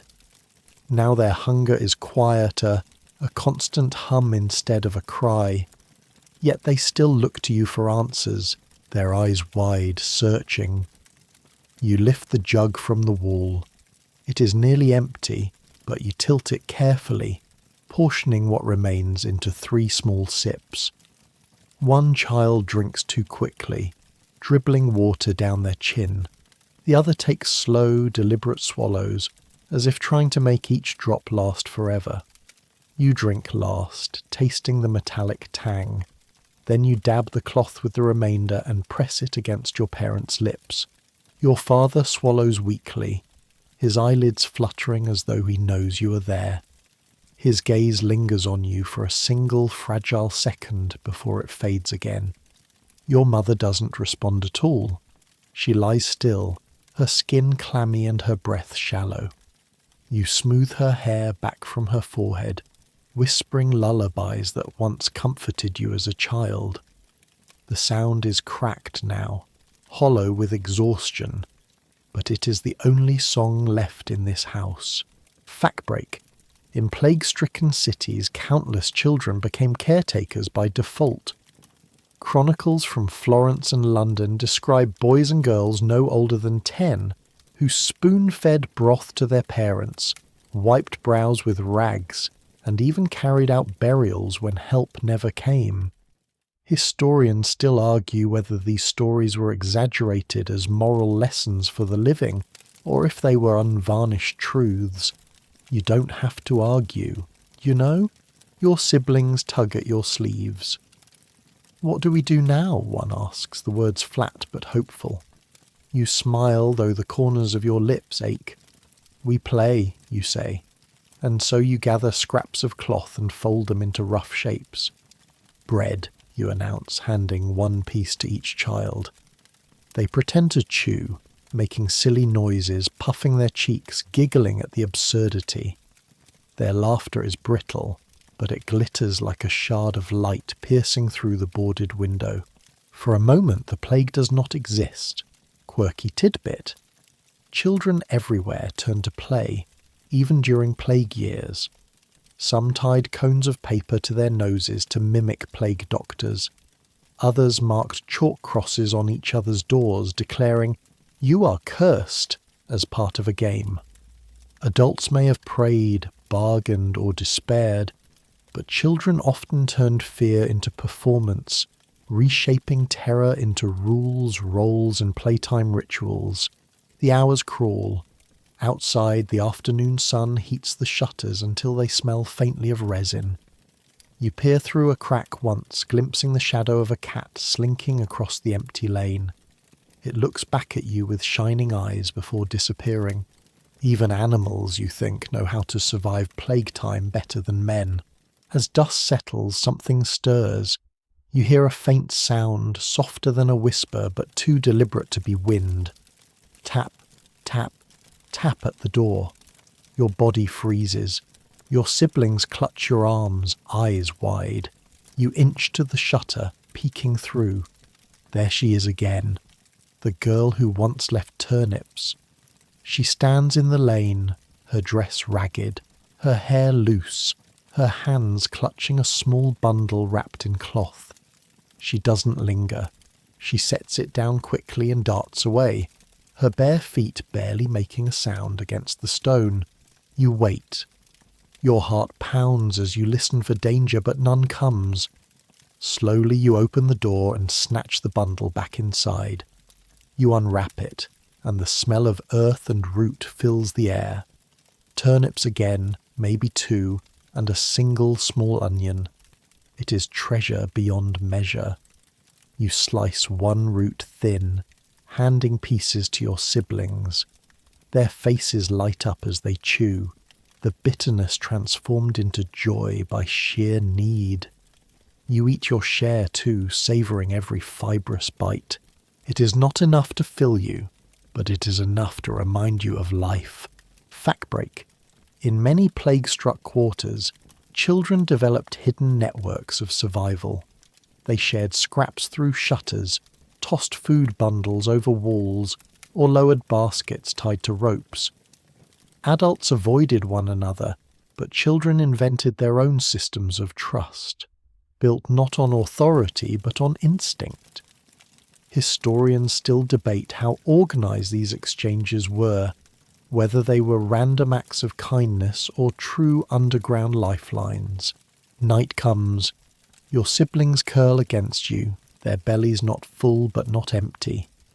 You sit by the shutter, watching the moon climb into the sky, pale and steady. Somewhere beyond your view, the cart creaks through the streets again, the voice crying, "Bring out your dead." But tonight it seems weaker, less certain, as though even the plague itself is growing tired. You hold your siblings close and whisper into the silence, "We are still here." The words feel like defiance, as if survival itself were rebellion against the collapse of the city. And though fear clings to you like a second skin, tonight you believe your own promise. Morning arrives slowly, hesitantly, as if the sun itself is unsure it wants to rise. Pale grey light filters through the shutters, sketching long, thin shadows across the dust-coated floor. The air is thick with the smell of mildew and sickness, a weight pressing down on your chest that is more suffocating than hunger. For a moment, you lie still, listening. The drip of water from a cracked pipe, the rattle of your father's shallow breathing, the faint rustle of your siblings beneath the threadbare blanket. It is the only sound in the room. Outside, the streets are silent, ghostly. Even the wind seems afraid to move. Silence is the loudest voice you hear, and it presses against you like a living thing. Your siblings stir beside you. Their faces are pale, their hair tangled, their arms thin. Hunger gnaws at them as much as it does you, but their trust remains unwavering. They look at you as if you hold all the answers, and for a moment you wish you did. You rise carefully, stiff from the cold floor, and take the jug resting in the corner. It is nearly empty. You divide the remaining water into 3 small sips, letting your siblings drink first. One drinks too quickly, spilling drops down their chin. Another drinks deliberately, making each swallow last. Finally, you take your own portion, tasting the bitter metallic tang, and feel it sliding down your throat like tiny shards. Your parents lie still beneath the thin blanket.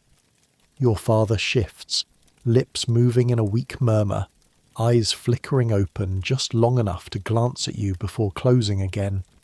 Your mother remains motionless, sweat dampening her temples even though her skin is cool. You press your hand to her forehead, wiping away sweat with a damp rag, whispering fragments of lullabies you once knew. The sound is hollow, cracked by your exhaustion, yet rhythm alone seems to soothe her, or perhaps it soothes you. Fact break. In plague-era cities, children often became primary caretakers. Diaries from Florence and Venice describe children as young as 7 feeding sick parents, washing fevers, and even conducting burials when adults were too ill or absent. Historians still debate whether these accounts were exaggerated moral lessons or authentic reflections of daily life. In your home, there is no argument. This is reality, stark and unyielding. Your siblings tug at your sleeves. "We need something to do," one whispers. You nod, gathering scraps of cloth and folding them into rough shapes. Bread, you declare. They pretend to nibble, making exaggerated chewing noises, giggling at the absurdity. The laughter is fragile, almost brittle, yet it sparkles in the dim room, a bright thread against the oppressive gloom. For a brief moment the plague seems powerless here. Imagination becomes a small rebellion and play a tiny shield. Quirky tidbit. Children in plague years invented plague games to cope with terror. They tied paper cones to their faces to mimic plague doctors, drew chalk crosses on doors and staged processions or pretend funerals. Adults prayed, bargained or despaired, but children reshaped fear into manageable rituals, bending terror into roles and games they could control. Afternoon stretches endlessly. Through the shutters, the sun warms the street and illuminates the shadows of deserted buildings. You glimpse a cat slinking along the lane, its patchy fur and alert eyes glinting in the light. Even animals, you think, have learned survival better than humans. The silence is almost unbearable until a faint tapping breaks it. Tap, tap, tap at the door. Your heart hammers. You press your siblings close. Through the shutter, you see her, the girl from before, holding a small bundle. She sets it down and vanishes. You open the door cautiously and retrieve it. Inside, the smell of earth and life hits you. Turnips and a single small onion. You slice them thinly, sharing with your siblings. Their eyes widen with wonder, the taste transforming weeks of scarcity into something resembling abundance. You eat your portion slowly, savouring each bite, the bitterness now precious. Fact break. During quarantines, children often developed secret networks to exchange food and news. They passed scraps through windows, lowered baskets with ropes, or whispered signals across alleys. Scholars debate the organisation of these networks, random acts of kindness or structured lifelines. But for those involved, these networks were literal lifelines, sustaining life in the shadows. Night falls. Your siblings curl against you, warm and trusting, though not full. Outside, the plague cart creaks again, calling, "Bring out your dead." Its voice is hoarse tonight, tired, less commanding. You hold your siblings and whisper, "We are still here." The words are small, fragile, yet defiant. Survival itself becomes rebellion. A pulse of stubborn life thrums in your little room, and you cling to it, knowing tonight that pulse is enough. Dawn seeps slowly through the shutters, pale and hesitant, painting the room in muted silver streaks that barely chase away the shadows. You stretch, muscles stiff from sleeping on the cold, rough floor, and feel the chill creep through your thin clothes. The air smells of damp straw, dust, and something sharper. The lingering odour of sickness that seems to have soaked into the walls themselves. For a long moment you simply lie there, listening. The faint drip of water from a cracked pipe, the rattle of your father's uneven breathing, the shallow sighs of your siblings curled beneath the threadbare blanket. Outside, silence dominates. No cartwheels, no shouting neighbours, no market calls, just a stillness so deep it presses against your chest like a living weight. Your siblings begin to stir, yawning, rubbing sleep from their eyes, thin bodies shifting beneath the blanket. Hunger has carved hollows into their cheeks, but their trust in you remains unbroken. Their eyes search for guidance, a steady presence in this collapsing world. You rise, careful to move slowly, knowing even the smallest noise can feel like a thunderclap in the emptiness. Every step is measured, every breath counted. The jug in the corner calls to you. You lift it carefully, tilt it, and divide the meagre contents into 3 small sips. One sibling drinks quickly, spilling a few drops on their chin. The other drinks cautiously, making each swallow last. Finally, you take your own share, tasting the metallic tang, feeling it settle like grit in your stomach. Your parents lie still beneath the blanket. Your father stirs, murmuring faintly, lips cracking and dry, eyes fluttering open long enough to flicker on your face before closing again. Your mother doesn't move. Her skin is clammy, sweat dampening her hairline despite the chill. You press your hand to her forehead, wiping gently with a damp rag. The lullabies you murmur are fragments, cracked and incomplete. Yet the rhythm alone seems to reach her, or perhaps it reaches you, offering some small measure of comfort amidst the quiet terror. Fact break. In plague-stricken cities, children often assumed household responsibilities. Diaries from Florence and Venice describe young children feeding sick parents, washing fevers, and performing burials when adults were incapacitated. Historians still debate whether these accounts were exaggerations meant as moral lessons or accurate depictions of reality. For you, there is no argument. This is life, raw and unrelenting. Your siblings tug at your sleeves. "We need something to do," one whispers.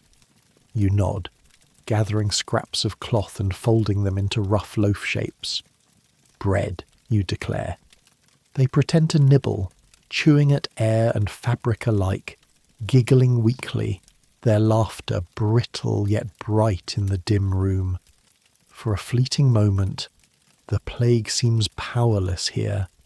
Imagination becomes a fragile shield, and play a small rebellion. Quirky tidbit. Children in plague times invented plague games to cope with fear.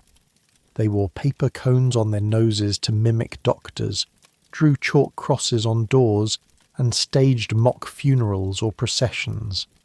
Adults prayed, bargained, or despaired, but children reshaped terror into rituals they could control, carving islands of agency in a collapsing world. The afternoon drags on. Through the shutters the sun warms the street, casting long, ghostly shadows across deserted buildings. A stray cat slinks through the lane, cautious and alert. Even animals, you think, have learned survival better than humans. The quiet stretches until it is broken. Tap, tap, tap at the door. Your heart hammers. You press your siblings close, whispering, "Stay still." Through the shutter crack you see her, the girl from before, clutching a small bundle. She sets it down quickly and disappears into the lane.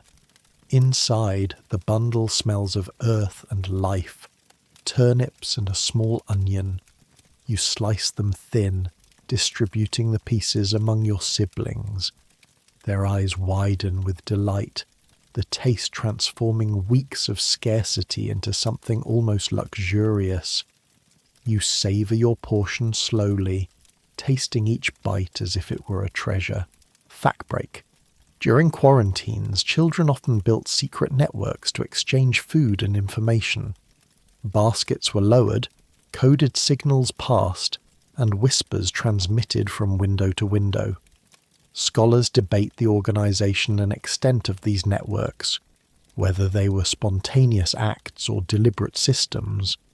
But for the children involved, these connections were lifelines, sustaining fragile life in the shadows. Night falls. Your siblings curl against you, warm despite their hunger. Outside, the plague cart creaks through the streets calling, "Bring out your dead." Tonight the voice is hoarse, diminished, even tired. You press your siblings close and whisper, "We are still here." Those words, fragile as they are, pulse with defiance.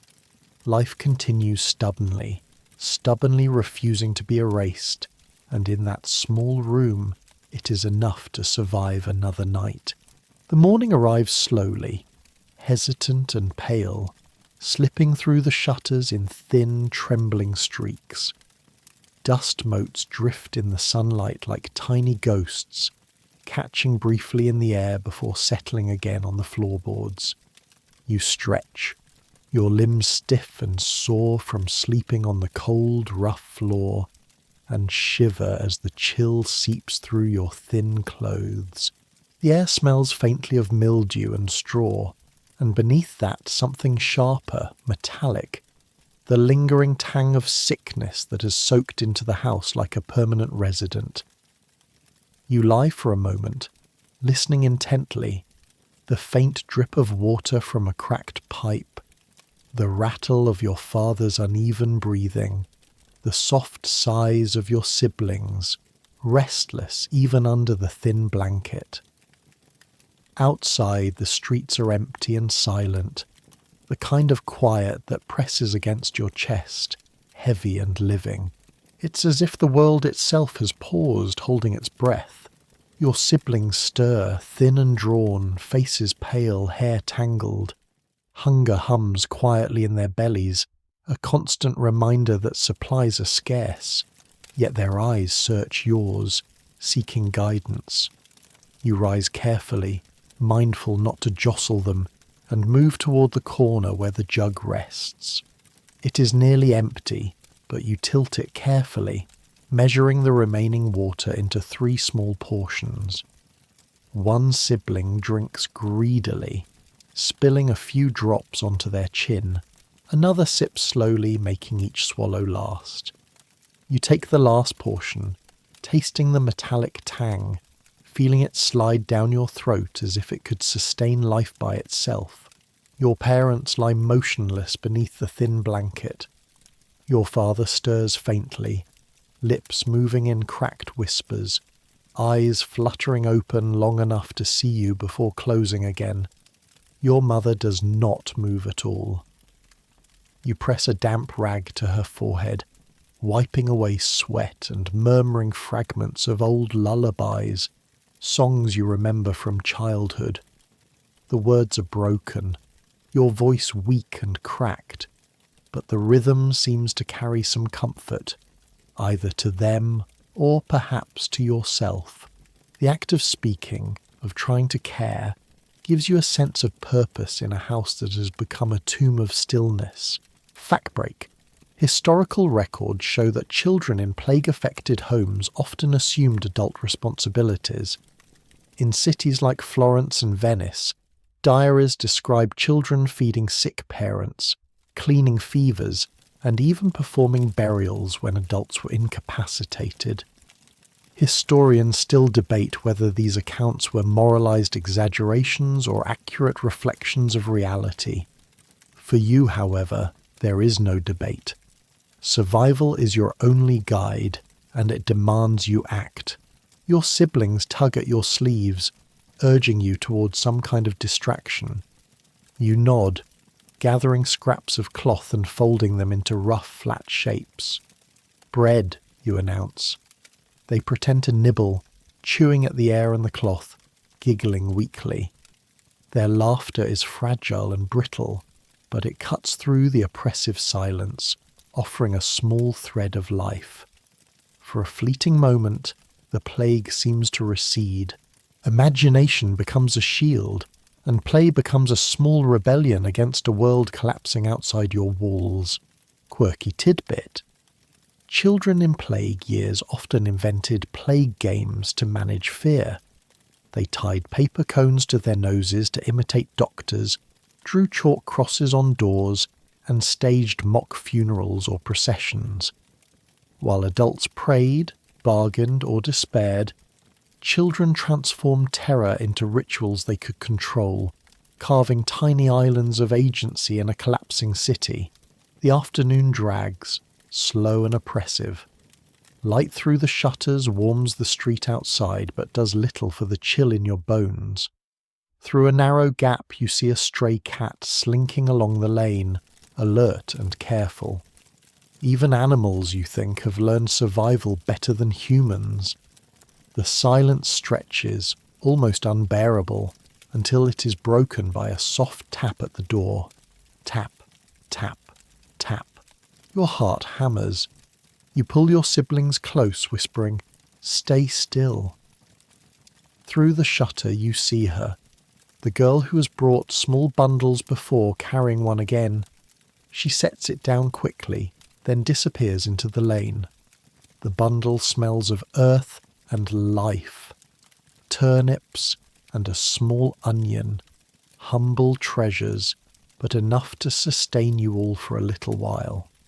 You slice the turnips into thin pieces, distributing them carefully among your siblings. Their eyes widen in delight. Even the small onion is savoured as though it were a feast. You eat slowly, savouring each bite, appreciating the simple miracle of nourishment in these harsh times. Fact break. Children often developed secret networks during quarantines. They passed food, messages and signals through windows or down ropes.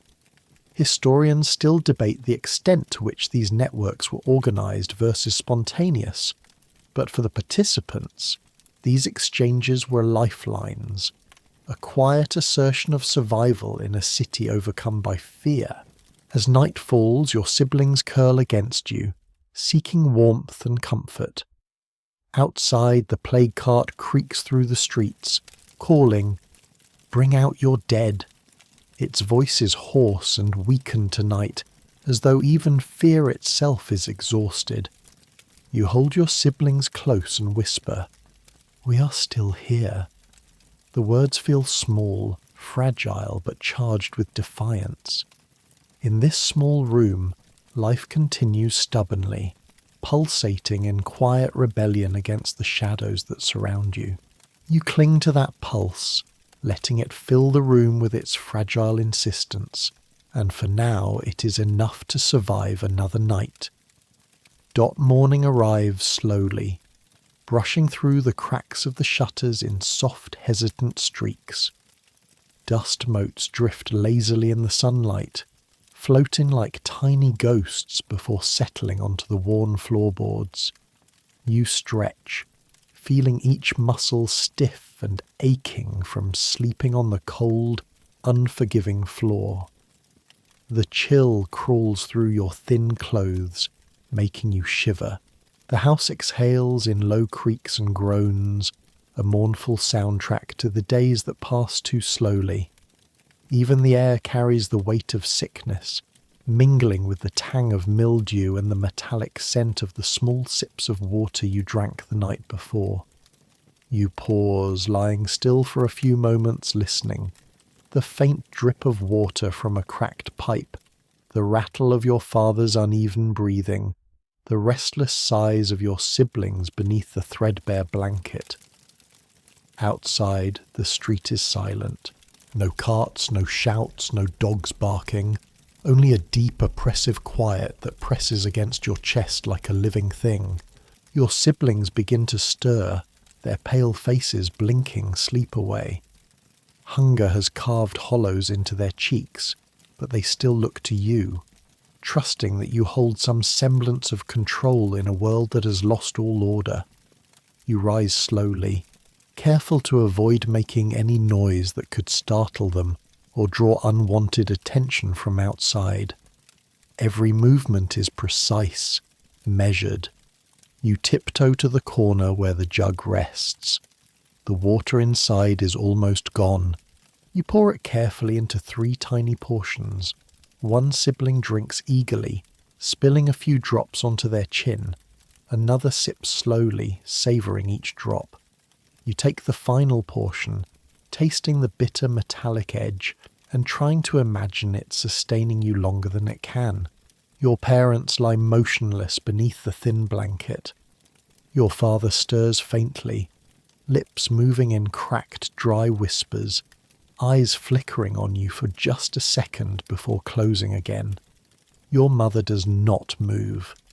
You press a damp rag to her forehead, wiping away sweat and murmuring fragments of old lullabies.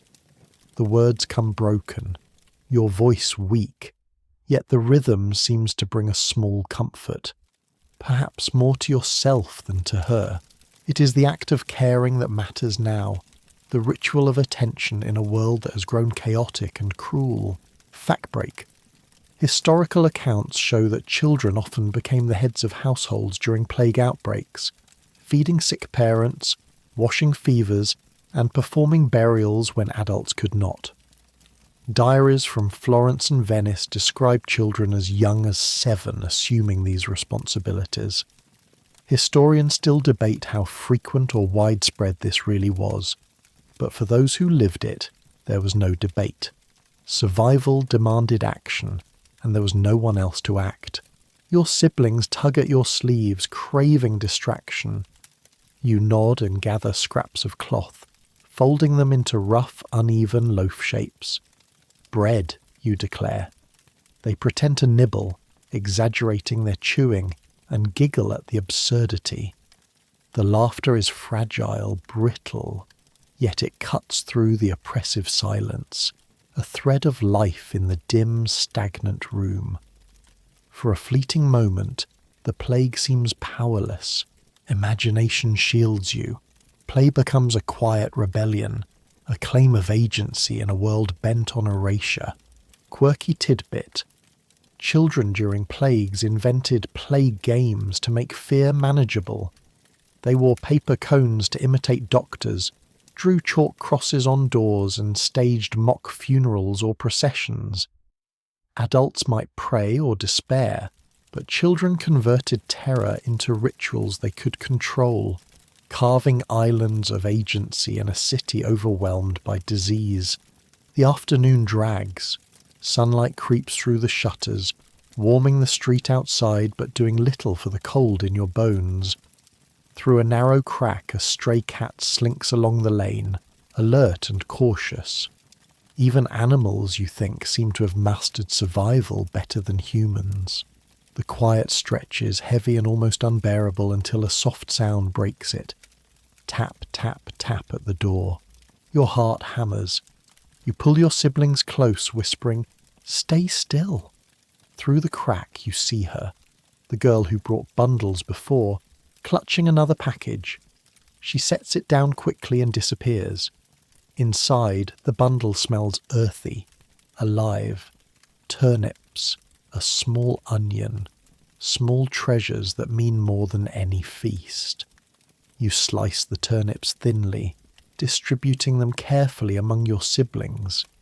Their eyes widen, delight breaking across their pale faces.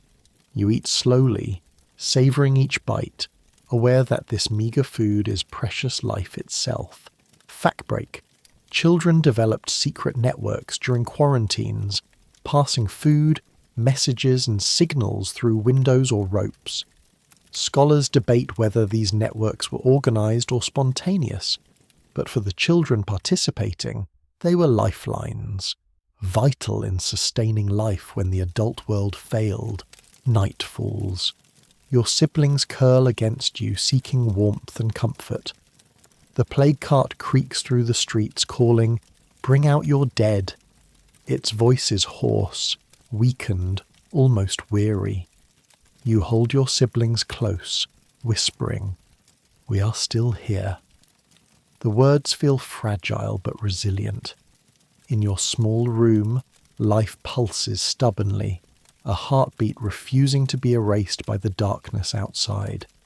Survival, small and uncelebrated, persists, and that is enough for tonight. The morning light seeps in slowly, brushing through the narrow gaps in the shutters and casting long, trembling stripes across the floor. Dust floats lazily in the beams, each particle catching the dim warmth and drifting down in slow spirals. You stretch, muscles stiff from sleeping on the cold, hard floor, and shiver as the chill creeps through your thin clothes. The air carries a mixture of damp straw, dust, and that metallic tang that lingers after weeks of sickness in the house. You pause for a moment, listening. The faint drip of water from the cracked pipe, the occasional rattle of your father's chest, the soft sighs of your siblings stirring beneath the threadbare blanket. Outside, silence reigns, thick and heavy. No carts roll down the street. No neighbours shout or argue. No stray animals scurry.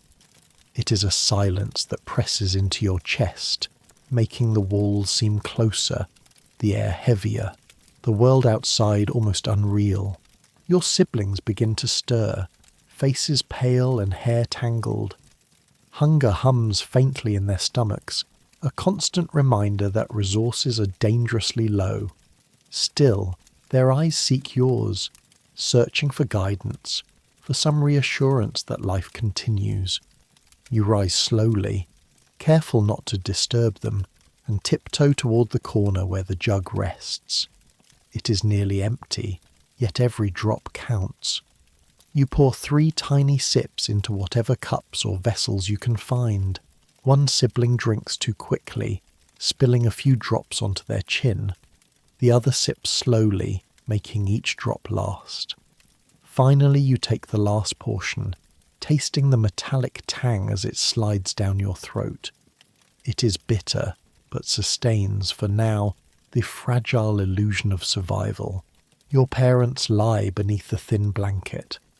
Your father stirs faintly, murmuring broken words, lips cracked and dry. His eyes flicker on you for a moment before closing again. Your mother remains motionless. You press a damp rag to her forehead and whisper fragments of old lullabies, the words uneven and cracked, but the rhythm seems to soothe, if only slightly. The act of caring, of speaking, is a tether to normalcy, even as the world outside teeters on collapse. Fact break. Historical accounts indicate that children often assumed adult roles during plague outbreaks. In Florence and Venice, diaries describe children feeding sick parents, cleaning fevers, and even performing burials when adults were incapacitated. Historians still debate how widespread or accurate these accounts were, yet for the children themselves, survival demanded immediate action. Your siblings tug at your sleeves, seeking distraction. You gather scraps of cloth, folding them into rough loaf shapes. "Bread," you announce. They pretend to nibble, chewing at the air and fabric, giggling faintly. Their laughter is fragile, almost brittle, yet it illuminates the room briefly, slicing through the oppressive silence. For a moment, the plague seems powerless. Imagination shields you. Play becomes quiet defiance, a way to assert control over a collapsing world. Quirky tidbit. Children created plague games to manage fear. Paper cones became masks, chalk marks on doors assigned roles, and mock funerals or processions enacted miniature versions of the terror around them. Adults may have prayed or despaired, but children carved spaces of agency, practicing resilience through ritual and play. Afternoon drags. Sunlight warms the shuttered street, but the cold in your bones remains. A cat moves stealthily along the lane outside, alert and careful. Even animals, you think, have mastered survival better than humans. The quiet stretches unbearably until it is broken by a faint measured tap at the door. Tap, tap, tap. Your heart hammers. You clutch your siblings close and whisper, "Stay still." Through the crack you see her, the girl with the bundle. She sets it down quickly and disappears. Inside, the bundle smells earthy, alive. Turnips, a small onion, small treasures that taste of life itself. You slice the turnips thin, sharing them carefully among your siblings. Their eyes widen with delight. Each bite transforms weeks of scarcity into something precious, a taste of hope. Fact break. Children often built secret networks during quarantines, exchanging food, notes, and signals. Scholars debate whether these networks were organized or spontaneous, but for those participating, they were lifelines, essential for survival when adults failed to provide. Night falls. Your siblings curl against you, seeking warmth. The plague cart creaks in the street, calling, "Bring out your dead." Its voice is hoarse, diminished, almost weary. You press your siblings close and whisper, "We are still here." The words pulse with defiance. In the small room, life endures stubbornly, a fragile heartbeat against the darkness. Survival, small and quiet, continues another night. Morning seeps into the room reluctantly, slipping through the narrow gaps of the shutters like a hesitant visitor. Thin shafts of pale light cut across the floorboards in trembling lines, illuminating the dust that drifts slowly, lazily, as though suspended in time. You stretch, every muscle stiff and sore from a night spent on the cold, unforgiving floor. The chill seeps into your bones, crawling along your spine and settling deep within you. The air smells of damp straw, dust and the metallic tang of sickness that has saturated the walls and furniture. For a long moment you pause, listening. The faint drip of water from the cracked pipe, the rasp of your father's uneven breathing, the soft sighs of your sibling shifting beneath the threadbare blanket. Outside, the street is silent. No carts roll by, no voices call, no stray animals dart through the alley. It is a heavy, almost tangible silence, pressing against your chest and making the small walls of the room feel closer than ever. Your siblings stir, rubbing their eyes and untangling hair matted from sleep. Their pale faces and hollowed cheeks remind you of how much hunger has claimed from them.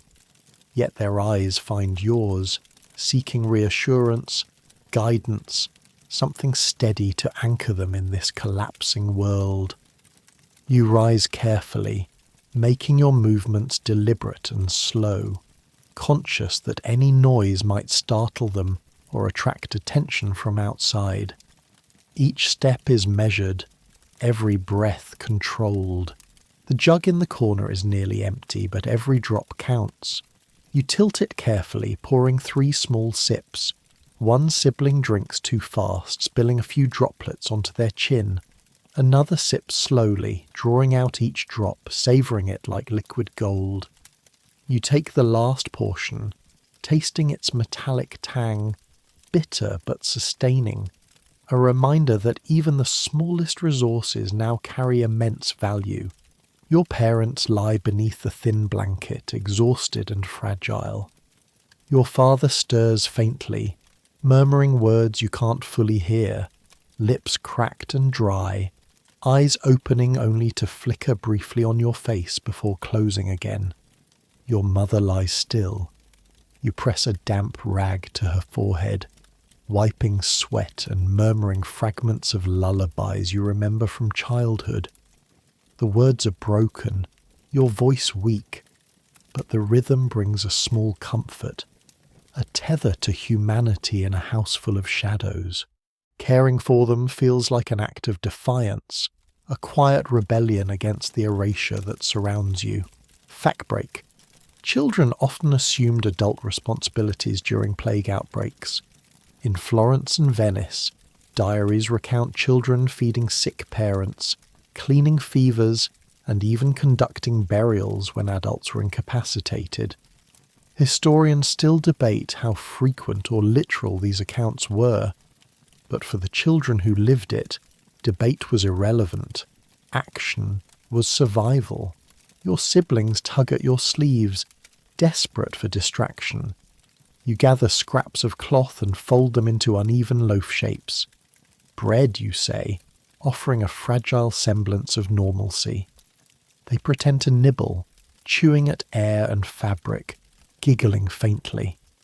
The laughter is brittle but alive, cutting through the oppressive quiet, a thread of light in the dim room. For a fleeting moment, the plague seems powerless. Imagination shields you. Play becomes an act of agency, a small rebellion in a world where so little is yours to control. Quirky tidbit.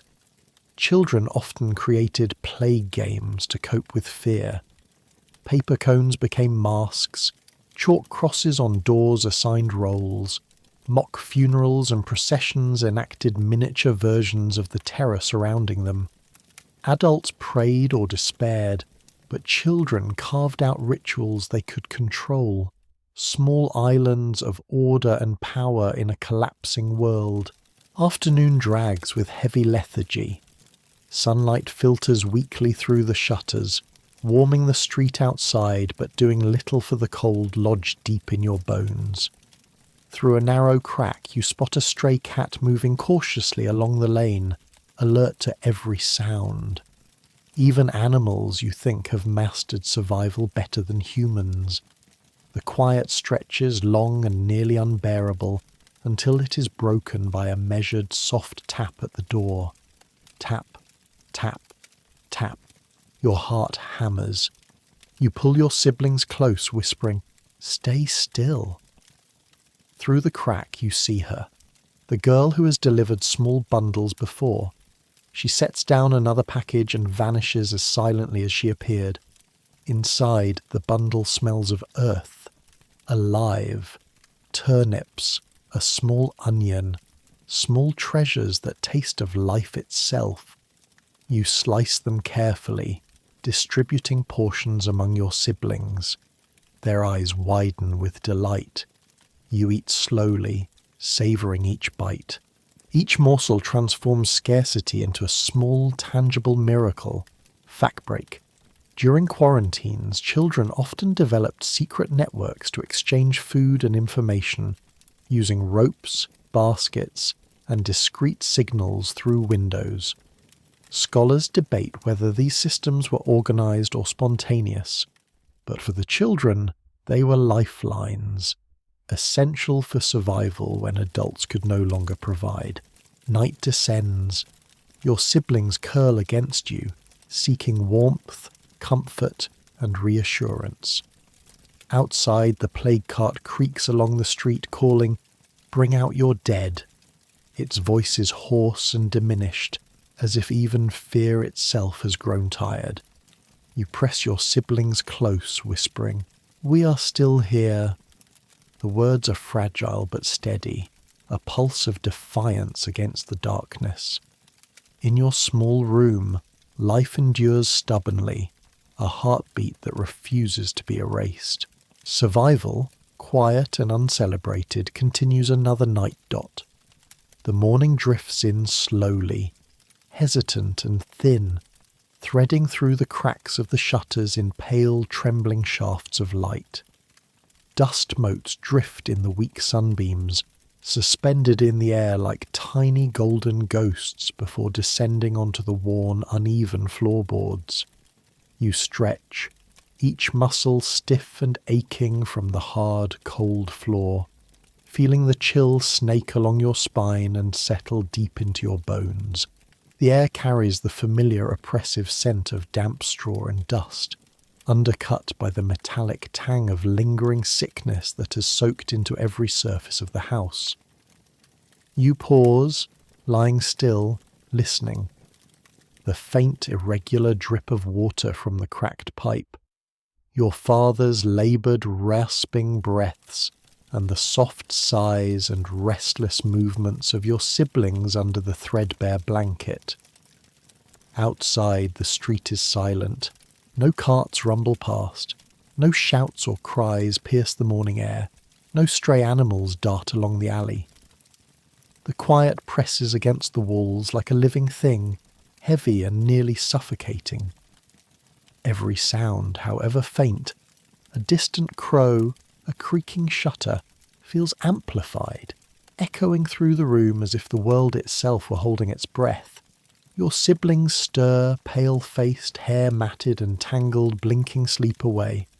Hunger hums faintly in their bellies, a constant, insistent reminder that food is scarce. Yet their eyes search yours, seeking reassurance, something steady in this world that has collapsed around them.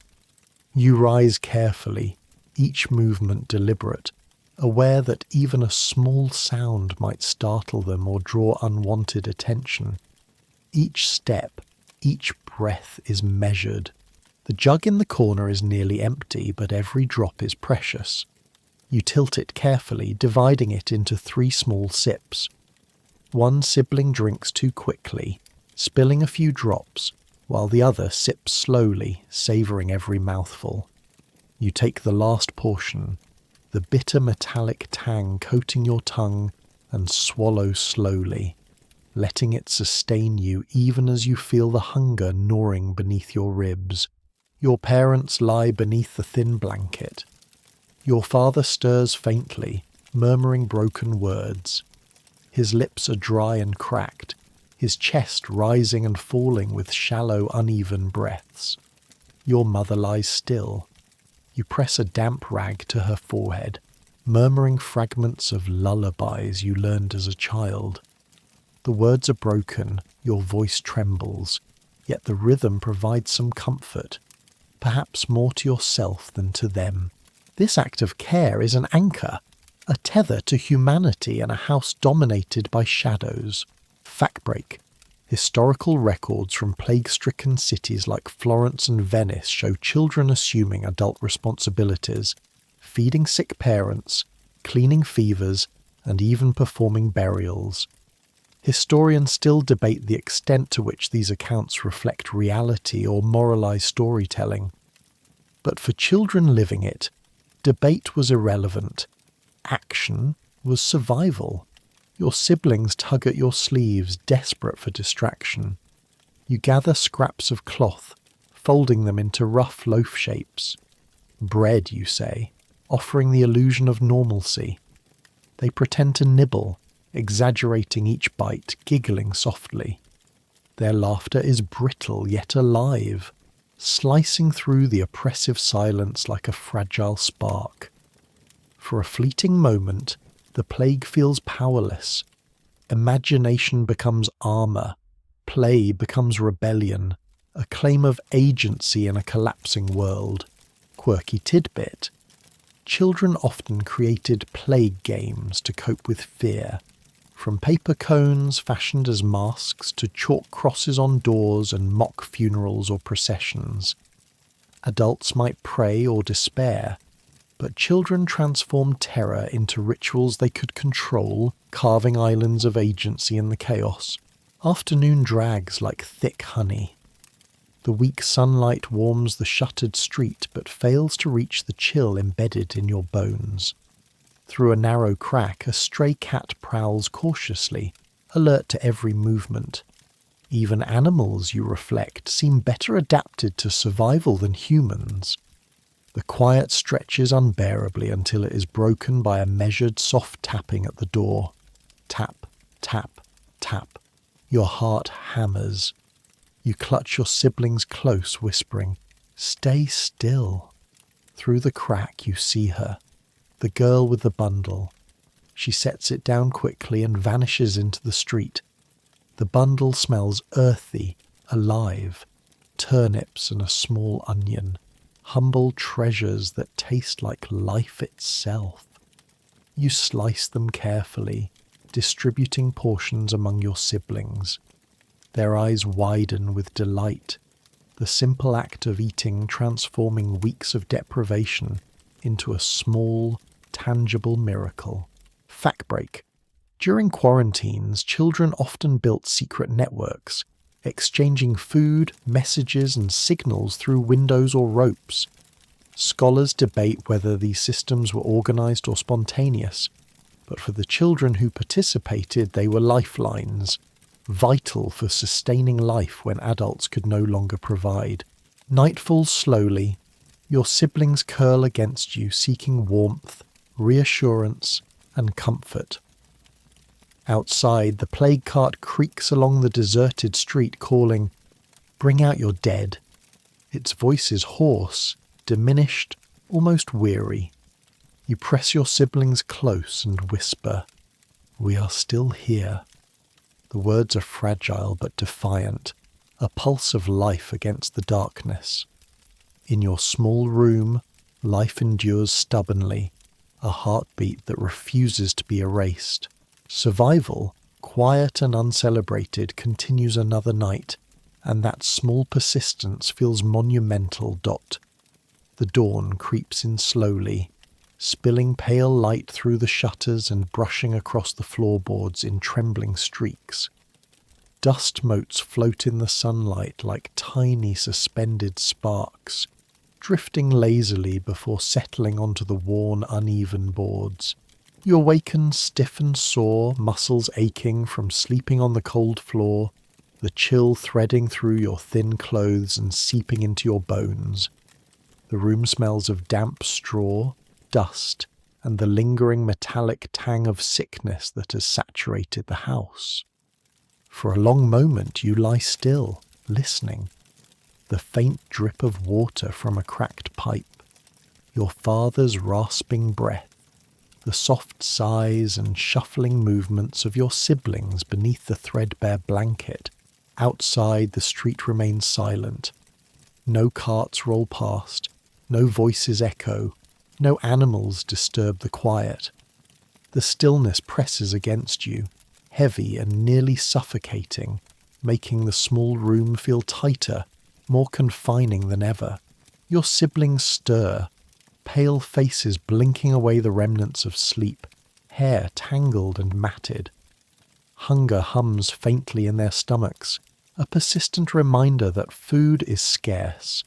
Still, their eyes seek yours, searching for guidance and reassurance in a world that seems to have lost its rules. You rise carefully, each movement deliberate, conscious that even a small noise could startle them or attract attention. Each step is measured, each breath controlled. The jug in the corner is nearly empty, yet every drop is precious. You tilt it carefully, dividing the remaining water into 3 small portions. One sibling drinks too quickly, spilling a few drops onto their chin. Another sips slowly, savouring every swallow. You take the last portion, tasting its metallic tang, bitter but sustaining, a fragile source of strength in the harsh morning. Your parents lie beneath the thin blanket. Your father stirs faintly, murmuring broken words, lips cracked and dry, chest rising and falling unevenly. Your mother remains still. You press a damp rag to her forehead, whispering fragments of old lullabies learned long ago. Your voice trembles, broken but steady. The rhythm provides comfort, perhaps more to yourself than to them, a tether to normalcy in a house filled with shadows. Caring for them is an act of defiance, a small rebellion against the erasure that surrounds you. Fact break. Children frequently assumed adult responsibilities during plague outbreaks. Diaries from Florence and Venice describe children feeding sick parents, cleaning fevers, and sometimes performing burials. Historians debate the accuracy of these accounts, but for the children themselves, debate mattered little. Survival demanded immediate action. Your siblings tug at your sleeves, seeking distraction. You gather scraps of cloth, folding them into uneven loaf shapes. Bread, you announce. They pretend to nibble, exaggerating their chewing, giggling softly. The laughter is fragile yet alive, cutting through the oppressive silence. Imagination becomes armour, play becomes rebellion, a small assertion of control in a collapsing world. Quirky tidbit. Children invented plague games to manage fear. Paper cones became masks, chalk crosses on doors assigned roles, and mock funerals or processions acted out miniature versions of the surrounding terror. Adults might pray or despair, but children carved rituals of control, creating islands of agency amidst chaos. Afternoon drags heavily. The weak sunlight warms the street outside but cannot reach the cold lodged deep in your bones. Through a crack in the shutters, a stray cat prowls cautiously, alert to every sound. Even animals seem to have adapted survival better than humans. The quiet stretches until a soft, measured tapping breaks it. Tap, tap, tap. Your heart hammers. You clutch your siblings close, whispering, "Stay still." Through the crack you see her, the girl who delivers bundles. She sets it down quickly and vanishes. The bundle smells earthy, alive. Turnips, a small onion, treasures that taste like life itself. You slice them carefully, distributing portions among your siblings. Their eyes widen in delight. You eat slowly, savouring each bite, each morsel a small miracle transforming deprivation into nourishment. Fact break. Children often built secret networks during quarantines, exchanging food and messages through windows or ropes. Scholars debate whether these systems were organised or spontaneous, but for participants, they were lifelines, sustaining life when adults could not. Night falls. Your siblings curl against you, seeking warmth and reassurance. Outside, the plague cart creaks down the street, calling, "Bring out your dead." Its voice is hoarse, diminished, almost weary. You press your siblings close and whisper, "We are still here." The words feel fragile but defiant, a pulse of life against the darkness. In your small room, life endures stubbornly, a heartbeat refusing to be erased. Survival continues another night, quiet, small, yet resilient.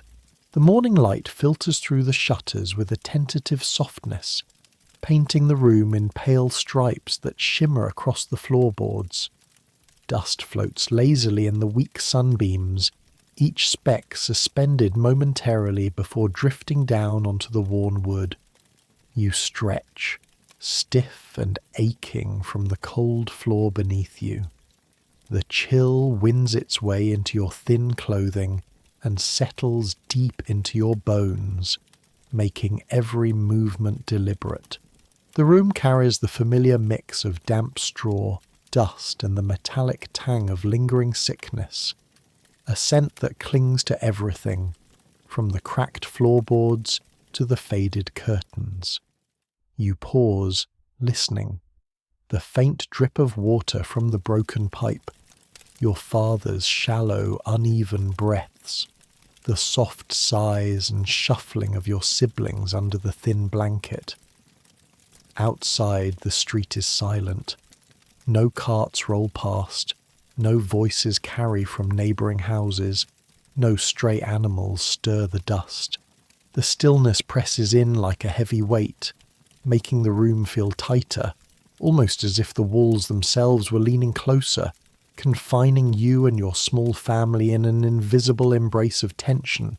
Your siblings stir, faces pale, hair tangled from restless sleep, eyes searching for reassurance. Hunger hums faintly in their bellies, a constant reminder of scarcity. Yet in their gaze, you see trust, the small, fragile expectation that you will guide them through another day. You rise cautiously, each movement deliberate. Even the slightest noise could startle them or draw attention from outside. Every step and breath is measured, deliberate, calculated to preserve both hope and quiet. The jug in the corner is nearly empty, yet each remaining drop carries a weight far beyond its small size. You tilt it, carefully dividing the contents into 3 small sips. One sibling drinks too quickly, spilling a few drops onto their chin. Another sips slowly, savouring each swallow, drawing it out as though it could last forever. Finally, you take the last portion, tasting the metallic tang, bitter and sharp, yet sustaining, a fragile lifeline in this fragile morning. Your parents lie beneath the thin blanket. Your father stirs faintly, murmuring broken words, lips cracked and dry, chest rising and falling shallowly. Your mother remains still. You press a damp rag to her forehead, murmuring fragments of lullabies learned as a child. The words are broken, your voice trembling, but the rhythm brings small comfort, a tether to a semblance of normalcy in a house shadowed by illness. Caring for them is an act of resistance, a quiet rebellion against the erasure surrounding you. Fact break. Children often became heads of households during plague outbreaks. Diaries from Florence and Venice recount children feeding sick parents, cleaning fevers, and sometimes performing burials when adults were incapacitated. Historians still debate the veracity and frequency of these accounts, yet for children living it, debate mattered little. Action was survival. Your siblings tug at your sleeves, desperate for distraction. You gather scraps of cloth, folding them into rough loaf shapes. Bread, you declare. They pretend to nibble, exaggerating their chewing, giggling softly. The laughter is brittle but alive, slicing through the oppressive silence like sunlight through fog. For a fleeting moment, the plague seems powerless. Imagination shields you. Play becomes a form of agency, a small rebellion in a world that has lost all control. Quirky tidbit. Children created plague games to manage fear, from paper cones as masks to chalk crosses on doors, and staged processions acting out miniature versions of the surrounding terror. Adults prayed or despaired, but children carved spaces of control, islands of order amidst chaos, afternoon stretches like molasses. Weak sunlight warms the street outside, but the chill in your bones remains deep and insistent. Through a narrow shutter crack, a stray cat prowls cautiously, alert to every movement. Even animals, you reflect, seem better adapted to survival than humans. The quiet stretches until it is broken by a soft, measured tap at the door. Tap, tap, tap. Your heart hammers. You clutch your siblings close, whispering, "Stay still." Through the crack you see her, the girl with the bundle. She sets it down quickly and vanishes. The bundle smells earthy and alive, turnips and a small onion, treasures that taste like life itself. You slice them carefully, distributing portions among your siblings. Their eyes widen in delight. Each bite transforms scarcity into a small, tangible miracle, a reprieve from weeks of near starvation. Fact break. Children often built secret networks during quarantines, exchanging food, messages and signals through windows or ropes. Scholars debate whether these systems were organized or spontaneous, but for participants, they were lifelines, sustaining life when adults could no longer provide. Night falls. Your siblings curl close, seeking warmth and reassurance.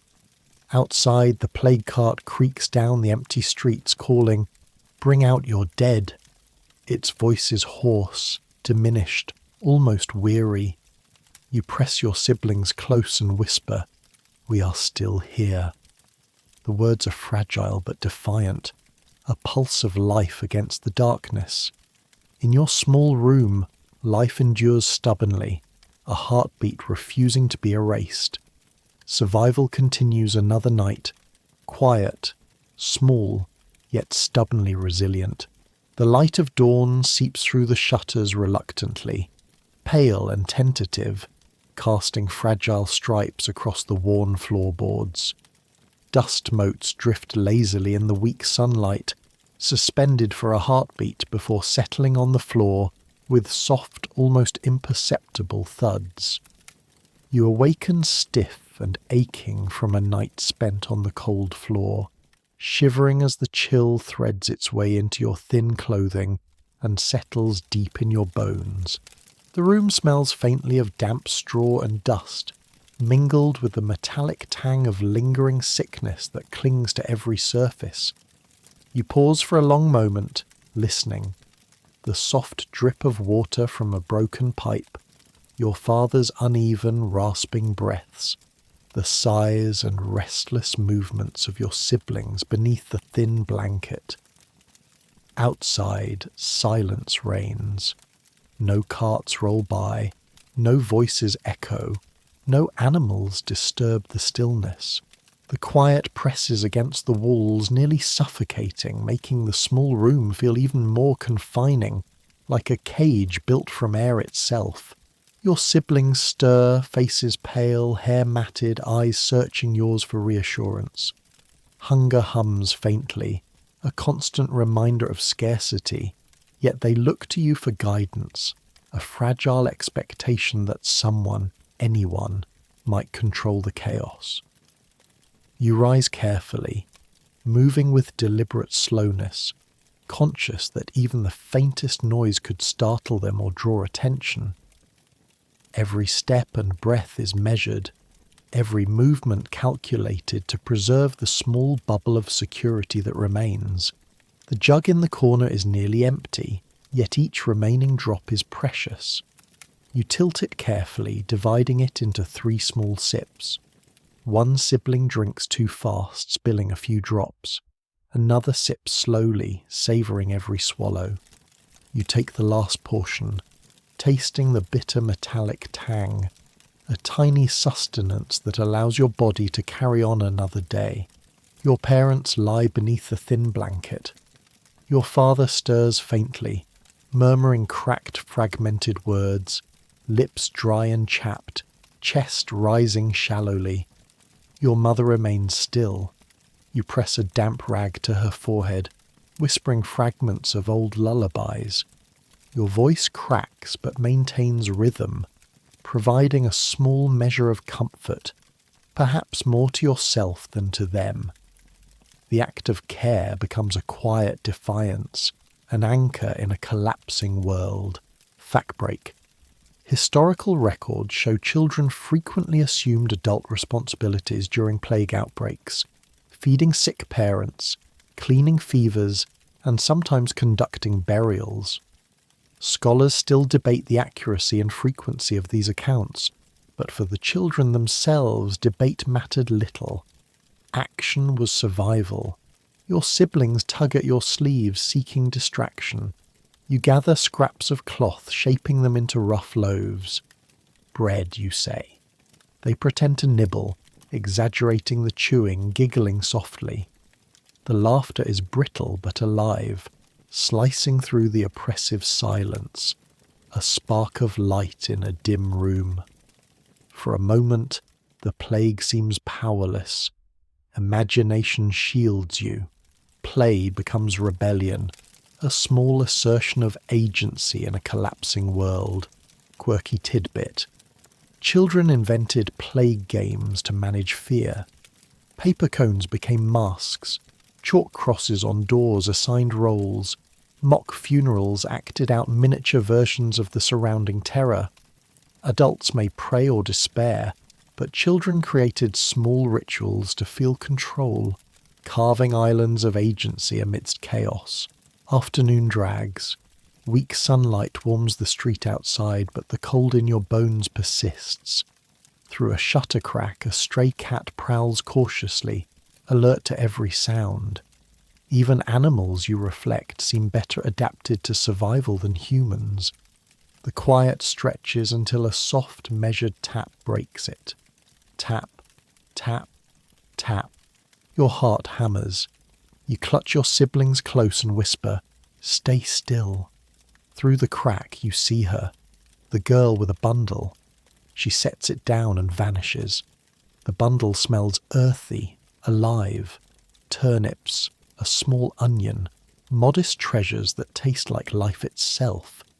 You slice them carefully, distributing portions among your siblings. Their eyes widen in delight.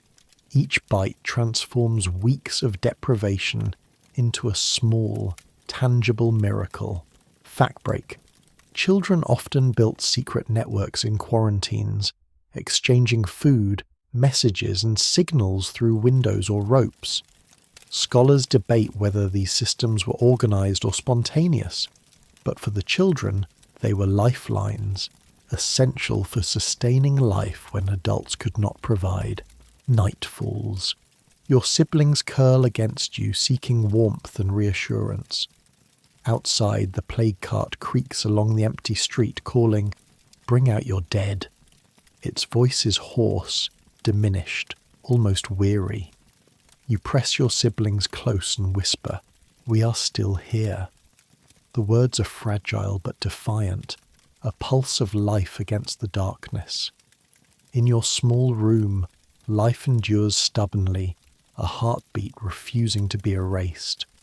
Survival continues another night, quiet, small, yet resilient.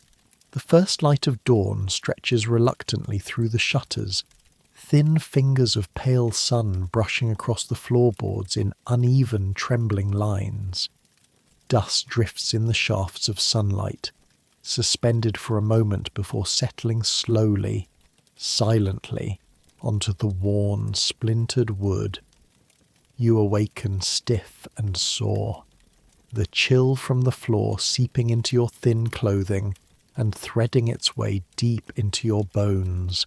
The room carries its familiar scent of damp straw, dust, and that metallic tang of sickness that has infiltrated every corner. You lie still for a moment, listening. The drip of water from the cracked pipe, your father's rasping breaths, the faint sighs and restless movements of your siblings beneath the thin blanket. Outside, silence reigns. No carts rumble by, no voices carry from distant houses, no stray animals stir the dust. The stillness presses inward, heavy and almost suffocating, making the walls feel closer, as if the room itself were shrinking around you and your family. Your siblings stir, pale and fragile, hair matted, eyes searching yours for reassurance. Hunger hums faintly in their bellies, a constant, insistent reminder of scarcity. They look to you for guidance, a fragile expectation that someone, anyone, can provide control amid the chaos. You rise carefully, every movement deliberate, conscious that even a single sound could startle them or draw attention from outside. Each breath, each step is measured, every gesture calculated to preserve the fragile bubble of security. The jug in the corner is nearly empty, yet every drop is precious. You tilt it carefully, dividing the liquid into 3 small portions. One sibling drinks too fast, spilling a few drops. Another sips slowly, savouring each swallow. You take the last portion, tasting the metallic tang, bitter but sustaining, a meagre lifeline to face the day ahead. Your parents lie beneath the thin blanket. Your father stirs faintly, murmuring broken words, lips dry and cracked, chest rising shallowly. Your mother remains still. You press a damp rag to her forehead, whispering fragments of lullabies learned in your own childhood. The words are fractured. Your voice trembles, yet the rhythm offers comfort, a tether to normalcy in a house overshadowed by illness. Caring for them becomes an act of defiance, a quiet rebellion against the erasure surrounding you. Fact break. Children often assumed adult responsibilities during plague outbreaks. Diaries from Florence and Venice describe children feeding sick parents, washing fevers, and even performing burials. Historians still debate how accurate or frequent these accounts were, but for children experiencing it firsthand, there was no debate. Action was survival. Your siblings tug at your sleeves, desperate for distraction. You gather scraps of cloth, shaping them into rough loaves. Bread, you announce. They pretend to nibble, exaggerating the motion, giggling softly. The laughter is brittle but alive, a fragile spark slicing through the oppressive silence. For a fleeting moment, the plague seems powerless. Imagination becomes armor, play becomes rebellion, a small assertion of agency in a collapsing world. Quirky tidbit. Children created play games to cope with fear. Paper cones became masks, chalk crosses on doors assigned roles, and mock funerals or processions enacted miniature versions of the surrounding terror. Adults might pray or despair, but children carved rituals of control, creating islands of agency amidst the chaos. Afternoon crawls. Weak sunlight warms the shuttered street but does little for the chill lodged deep in your bones. Through a narrow crack, a stray cat prowls cautiously, alert to every sound. Even animals, you reflect, seem better adapted to survival than humans. The quiet stretches until it is broken by a measured, soft tapping at the door. Tap, tap, tap. Your heart hammers. You clutch your siblings close and whisper, "Stay still." Through the crack you see her, the girl with the bundle. She sets it down quickly and disappears. The bundle smells earthy, alive. Turnips, a small onion, modest treasures that taste like life itself. You slice them carefully, distributing portions among your siblings. Their eyes widen in delight. Each bite transforms deprivation into a small, tangible miracle. Fact break. During quarantines, children often built secret networks, exchanging food, messages and signals through windows or ropes. Scholars debate whether these systems were organized or spontaneous, but for the children, they were lifelines, essential for survival when adults could not provide. Night falls. Your siblings curl close, seeking warmth and reassurance. Outside, the plague cart creaks along the deserted streets, calling, "Bring out your dead." Its voice is hoarse, diminished, almost weary. You press your siblings close and whisper, "We are still here." The words are fragile but defiant, a pulse of life against the darkness. In your small room, life endures stubbornly, a heartbeat refusing to be erased. Survival continues another night, quiet, small, yet resilient. Morning creeps into the room in hesitant strips of pale light, slipping through the cracks in the shutters and scattering across the worn floorboards. Dust motes float in the sunbeams like tiny sparks, suspended for a heartbeat before settling silently onto the floor.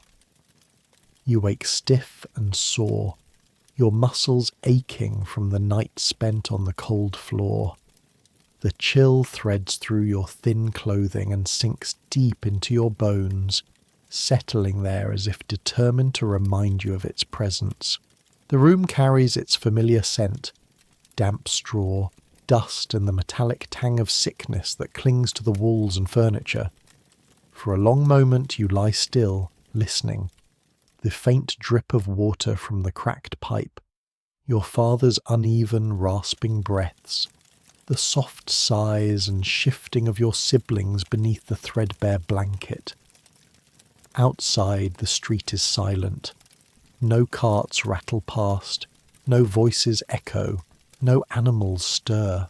The quiet presses against the room like a living weight, thick and suffocating, making the small walls feel even closer than before. Your siblings stir, faces pale and hair matted, eyes searching yours for reassurance. Hunger hums faintly in their stomachs, a constant reminder that food is scarce. Still, they look to you for guidance, a fragile expectation that someone will maintain order in this collapsing world. You rise slowly, each movement deliberate, every step and breath measured. Even a slight sound might startle them or attract attention from outside. The jug in the corner is nearly empty, yet every drop is precious. You tilt it carefully, dividing the liquid into 3 small sips. One sibling drinks too quickly, spilling a few drops. Another sips slowly, savouring every swallow. You take the last portion, tasting its metallic tang, bitter but sustaining, a small lifeline in a world that has otherwise offered little. Your parents lie beneath the thin blanket. Your father stirs faintly, murmuring broken words, lips dry and cracked, chest rising and falling shallowly. Your mother remains still. You press a damp rag to her forehead, whispering fragments of old lullabies you remember from childhood. Your voice is cracked and trembling, but the rhythm provides comfort, a tether to normalcy in a house filled with shadows. Caring for them becomes a quiet defiance, a small act of resistance against the erasure encroaching from outside. Fact break. Historical accounts show children frequently assumed adult responsibilities during plague outbreaks. Diaries from Florence and Venice describe children feeding sick parents, cleaning fevers, and even performing burials. Historians still debate the accuracy of these accounts, but for the children themselves, debate was irrelevant. Action was survival. Your siblings tug at your sleeves, desperate for distraction. You gather scraps of cloth and fold them into rough loaf shapes. Bread, you announce. They pretend to nibble, exaggerating the chewing, giggling softly. Their laughter is fragile yet alive, cutting through the oppressive silence like a small sunbeam. For a fleeting moment, the plague seems powerless. Imagination shields you. Play becomes rebellion, a small assertion of control in a collapsing world. Quirky tidbit. Children created plague games to manage fear. Paper cones became masks. Chalk crosses on doors assigned roles. Mock funerals or processions enacted miniature versions of the surrounding terror. Adults might pray or despair, but children carved out spaces of agency, islands of control amid chaos. Afternoon stretches heavily. Weak sunlight warms the shuttered street outside but fails to penetrate the chill embedded deep in your bones. Through a narrow shutter crack, a stray cat prowls cautiously, alert to every movement. Even animals, you reflect, seem better adapted to survival than humans. The quiet stretches until it is broken by a soft, measured tap at the door. Tap, tap, tap. Your heart hammers. You clutch your siblings close and whisper, "Stay still." Through the crack you see her, the girl with the bundle. She sets it down quickly and disappears. The bundle smells earthy, alive. Turnips, a small onion, humble treasures that taste like life itself. You slice them carefully, distributing portions among your siblings. Their eyes widen with delight. Each bite transforms deprivation into a small, tangible miracle. Fact break. Children often built secret networks during quarantines, exchanging food, messages and signals through windows or ropes. Scholars debate whether these networks were organized or spontaneous, but for the children involved, they were lifelines, essential for survival when adults could no longer provide. Night falls. Your siblings curl close, seeking warmth and reassurance.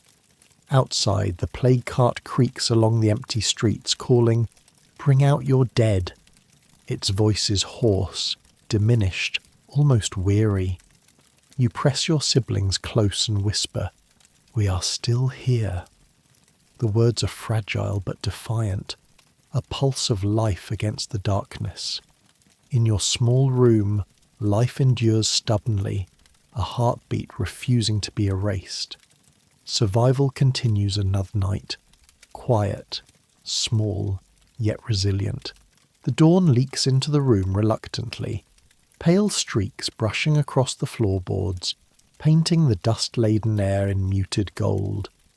You stir slowly, stiff from a night spent on the hard, cold floor. The chill threads into your thin clothing, sinking deep into your bones, a quiet reminder of the harshness beyond the thin walls of this small room. The air smells familiar, damp straw, dust, and the lingering metallic tang of sickness that has seeped into every surface. You lie still for a moment, listening. The drip of water from the cracked pipe, your father's uneven breathing, the faint sighs of your siblings shifting beneath the threadbare blanket. All of it becomes a rhythm you know by heart. Outside, silence reigns. No carts roll past, no voices carry from other houses, no animals disturb the quiet. The stillness presses inward like a living weight, making the walls seem closer, more enclosing than before. Your siblings stir, pale faces blinking against the dim light, hair matted and messy. Hunger hums faintly in their stomachs, a constant, insistent reminder that food is scarce. Yet in their eyes, you see trust, fragile but unwavering. They expect you to guide them through another day. You rise carefully, each movement deliberate, conscious that even the smallest noise could startle them or draw attention from outside. Every step, every breath, measured. The jug in the corner is nearly empty, yet each remaining drop carries immense value. You tilt it carefully, dividing it into 3 small sips. One sibling drinks too quickly, spilling a few drops. Another sips slowly, savouring every swallow. You take the last portion, tasting the metallic tang, bitter yet sustaining. A thin thread of life in a world that feels otherwise consumed by fear. Your parents lie beneath the thin blanket. Your father stirs faintly, murmuring broken words, lips dry and cracked, chest rising and falling unevenly. Your mother remains still. You press a damp rag to her forehead, murmuring fragments of lullabies learned long ago. Your voice is broken but steady, the rhythm offering comfort, a tether to normalcy in a house shadowed by illness. Caring for them becomes an act of quiet defiance, a small resistance against the erasure creeping closer each day. Fact break. Historical accounts show children frequently assumed adult responsibilities during plague outbreaks. Diaries from Florence and Venice describe children feeding sick parents, cleaning fevers, and performing burials. Historians still debate the accuracy of these accounts, but for the children themselves, debate mattered little. Action was survival. Your siblings tug at your sleeves, desperate for distraction. You gather scraps of cloth, shaping them into rough loaves. Bread, you say. They pretend to nibble, exaggerating their chewing, giggling softly. The laughter is brittle but alive, cutting through the oppressive silence. Imagination shields you. Play becomes rebellion, a small assertion of agency in a world that has lost all control. Quirky tidbit. Children often created play games to manage fear. Paper cones became masks, chalk crosses on doors assigned roles, mock funerals and processions acted out miniature versions of the surrounding terror. Adults prayed or despaired, but children carved out rituals of control, small islands of order in a collapsing world. Afternoon drags heavily. Weak sunlight warms the street outside, but does little for the chill lodged deep in your bones. Through a narrow shutter crack, a stray cat prowls cautiously, alert to every movement. Even animals, you reflect, seem better adapted to survival than humans. The quiet stretches until it is broken by a soft, measured tap. Tap, tap, tap. Your heart hammers. You clutch your siblings close, whispering, "Stay still." Through the crack you see her, the girl with the bundle. She sets it down and vanishes. The bundle smells earthy, alive. Turnips, a small onion, modest treasures that taste like life itself. You slice them carefully, distributing portions among your siblings. Their eyes widen in delight. Each bite transforms deprivation into a small, tangible miracle. Fact break. Children often built secret networks during quarantines, exchanging food, messages and signals through windows or ropes. Scholars debate whether these systems were organized or spontaneous, but for the children involved, they were lifelines, essential for survival when adults could not provide. Night falls. Your siblings curl close, seeking warmth and reassurance. Outside, the plague cart creaks along the empty streets, calling, "Bring out your dead." Its voice is hoarse, diminished, almost weary. You press your siblings close and whisper, "We are still here." The words are fragile but defiant, a pulse of life against the darkness. In your small room, life endures stubbornly, a heartbeat refusing to be erased. Survival continues another night, quiet, small, yet resilient. The first light of morning filters hesitantly through the shutters, casting weak, trembling stripes across the floorboards. Dust motes drift in the pale sunbeams, suspended in the air for a heartbeat before slowly settling on the worn wood. You awaken stiff and sore, your muscles aching from the cold floor, the chill crawling through your thin clothing and settling deep into your bones. The room smells familiar, damp straw, dust, and the metallic tang of lingering sickness that has seeped into every surface. You pause, lying still for a moment, listening. The slow drip of water from the cracked pipe, your father's uneven, rasping breaths, the faint sighs of your siblings shifting beneath the threadbare blanket. Outside, silence reigns. No carts rattle along the streets, no voices echo, no animals disturb the empty street. The quiet presses against the walls like a living weight, thick and suffocating, making the room feel smaller, almost as if it is closing in on you and your small family. Your siblings stir, pale faces blinking at the dim light, hair tangled, eyes searching for reassurance. Hunger hums faintly in their stomachs, a constant reminder that food is scarce. Yet in their gaze you see trust, fragile but unwavering. They expect you to guide them through another day. You rise carefully, each movement deliberate. Even a slight noise could startle them or draw attention from outside. Each step and breath is measured. The jug in the corner is nearly empty, yet each drop is precious. You tilt it carefully, dividing it into 3 small portions. One sibling drinks too quickly, spilling a few drops. Another sips slowly, savouring every swallow. You take the last portion, tasting its metallic tang, bitter but sustaining, a fragile lifeline in a world that has otherwise offered little. Your parents lie beneath the thin blanket. Your father stirs faintly, murmuring cracked, fragmented words, lips dry and cracked, chest rising shallowly. Your mother remains still.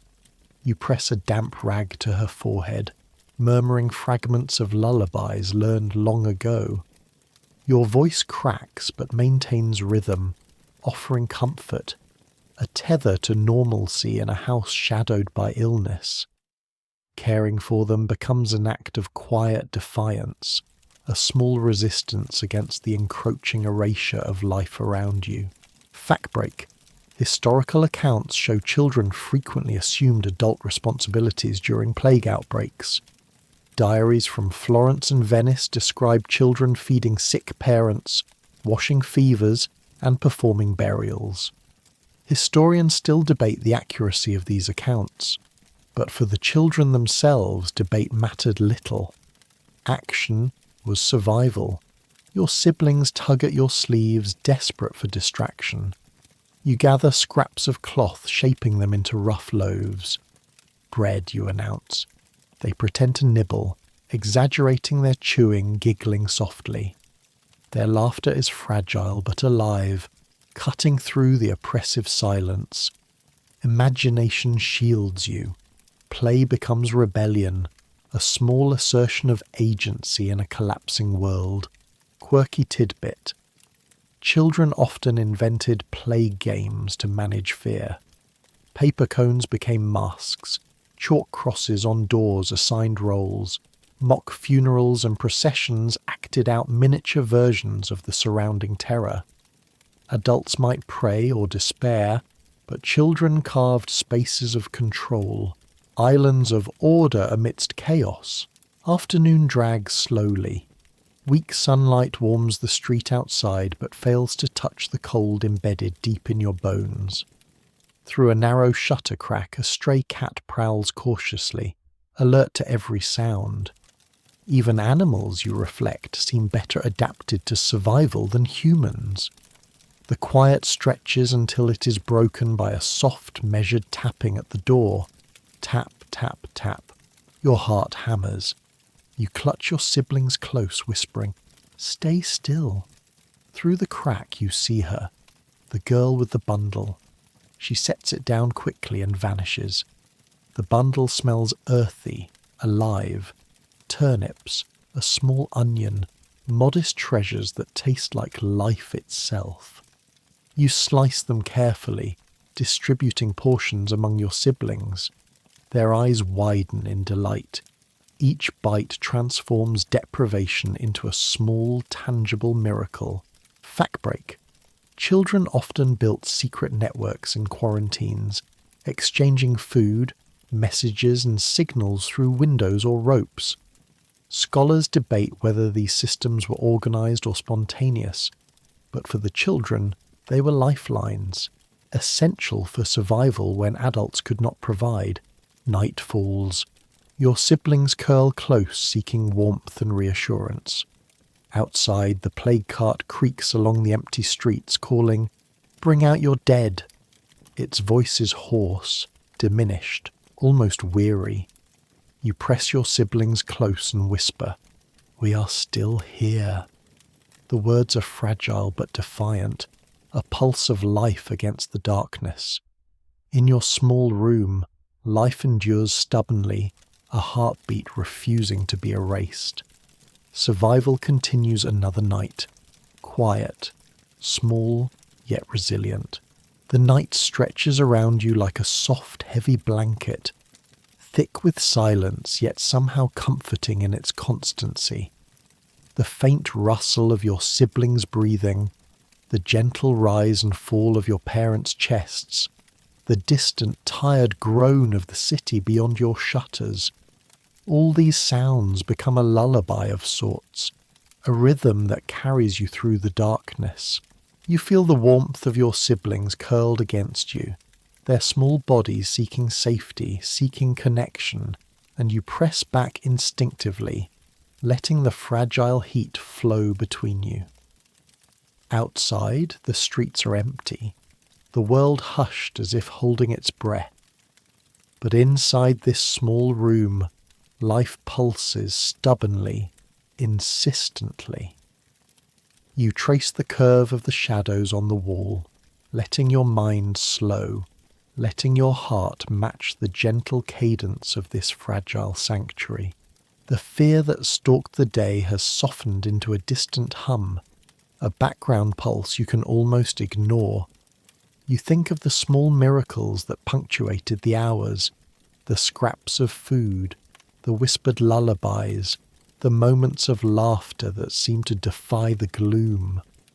You allow yourself to dwell on those small victories, fragile yet enduring, like sparks glowing in the dark.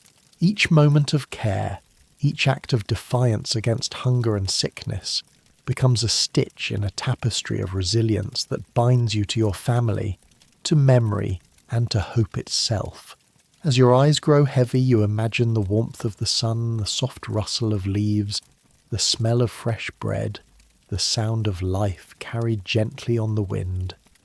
You breathe slowly, deliberately, letting the calm seep into your muscles, into your thoughts. You remind yourself, you have survived this day, and the next day will come. And in this slow, quiet rhythm, there is a strange, comforting magic. a reminder that even in the shadow of despair, small lights endure, flickering gently, guiding you toward tomorrow. Now let your mind rest, your body sink, and your heart settle into the quiet. You are here, you're still breathing, and for tonight, that is enough.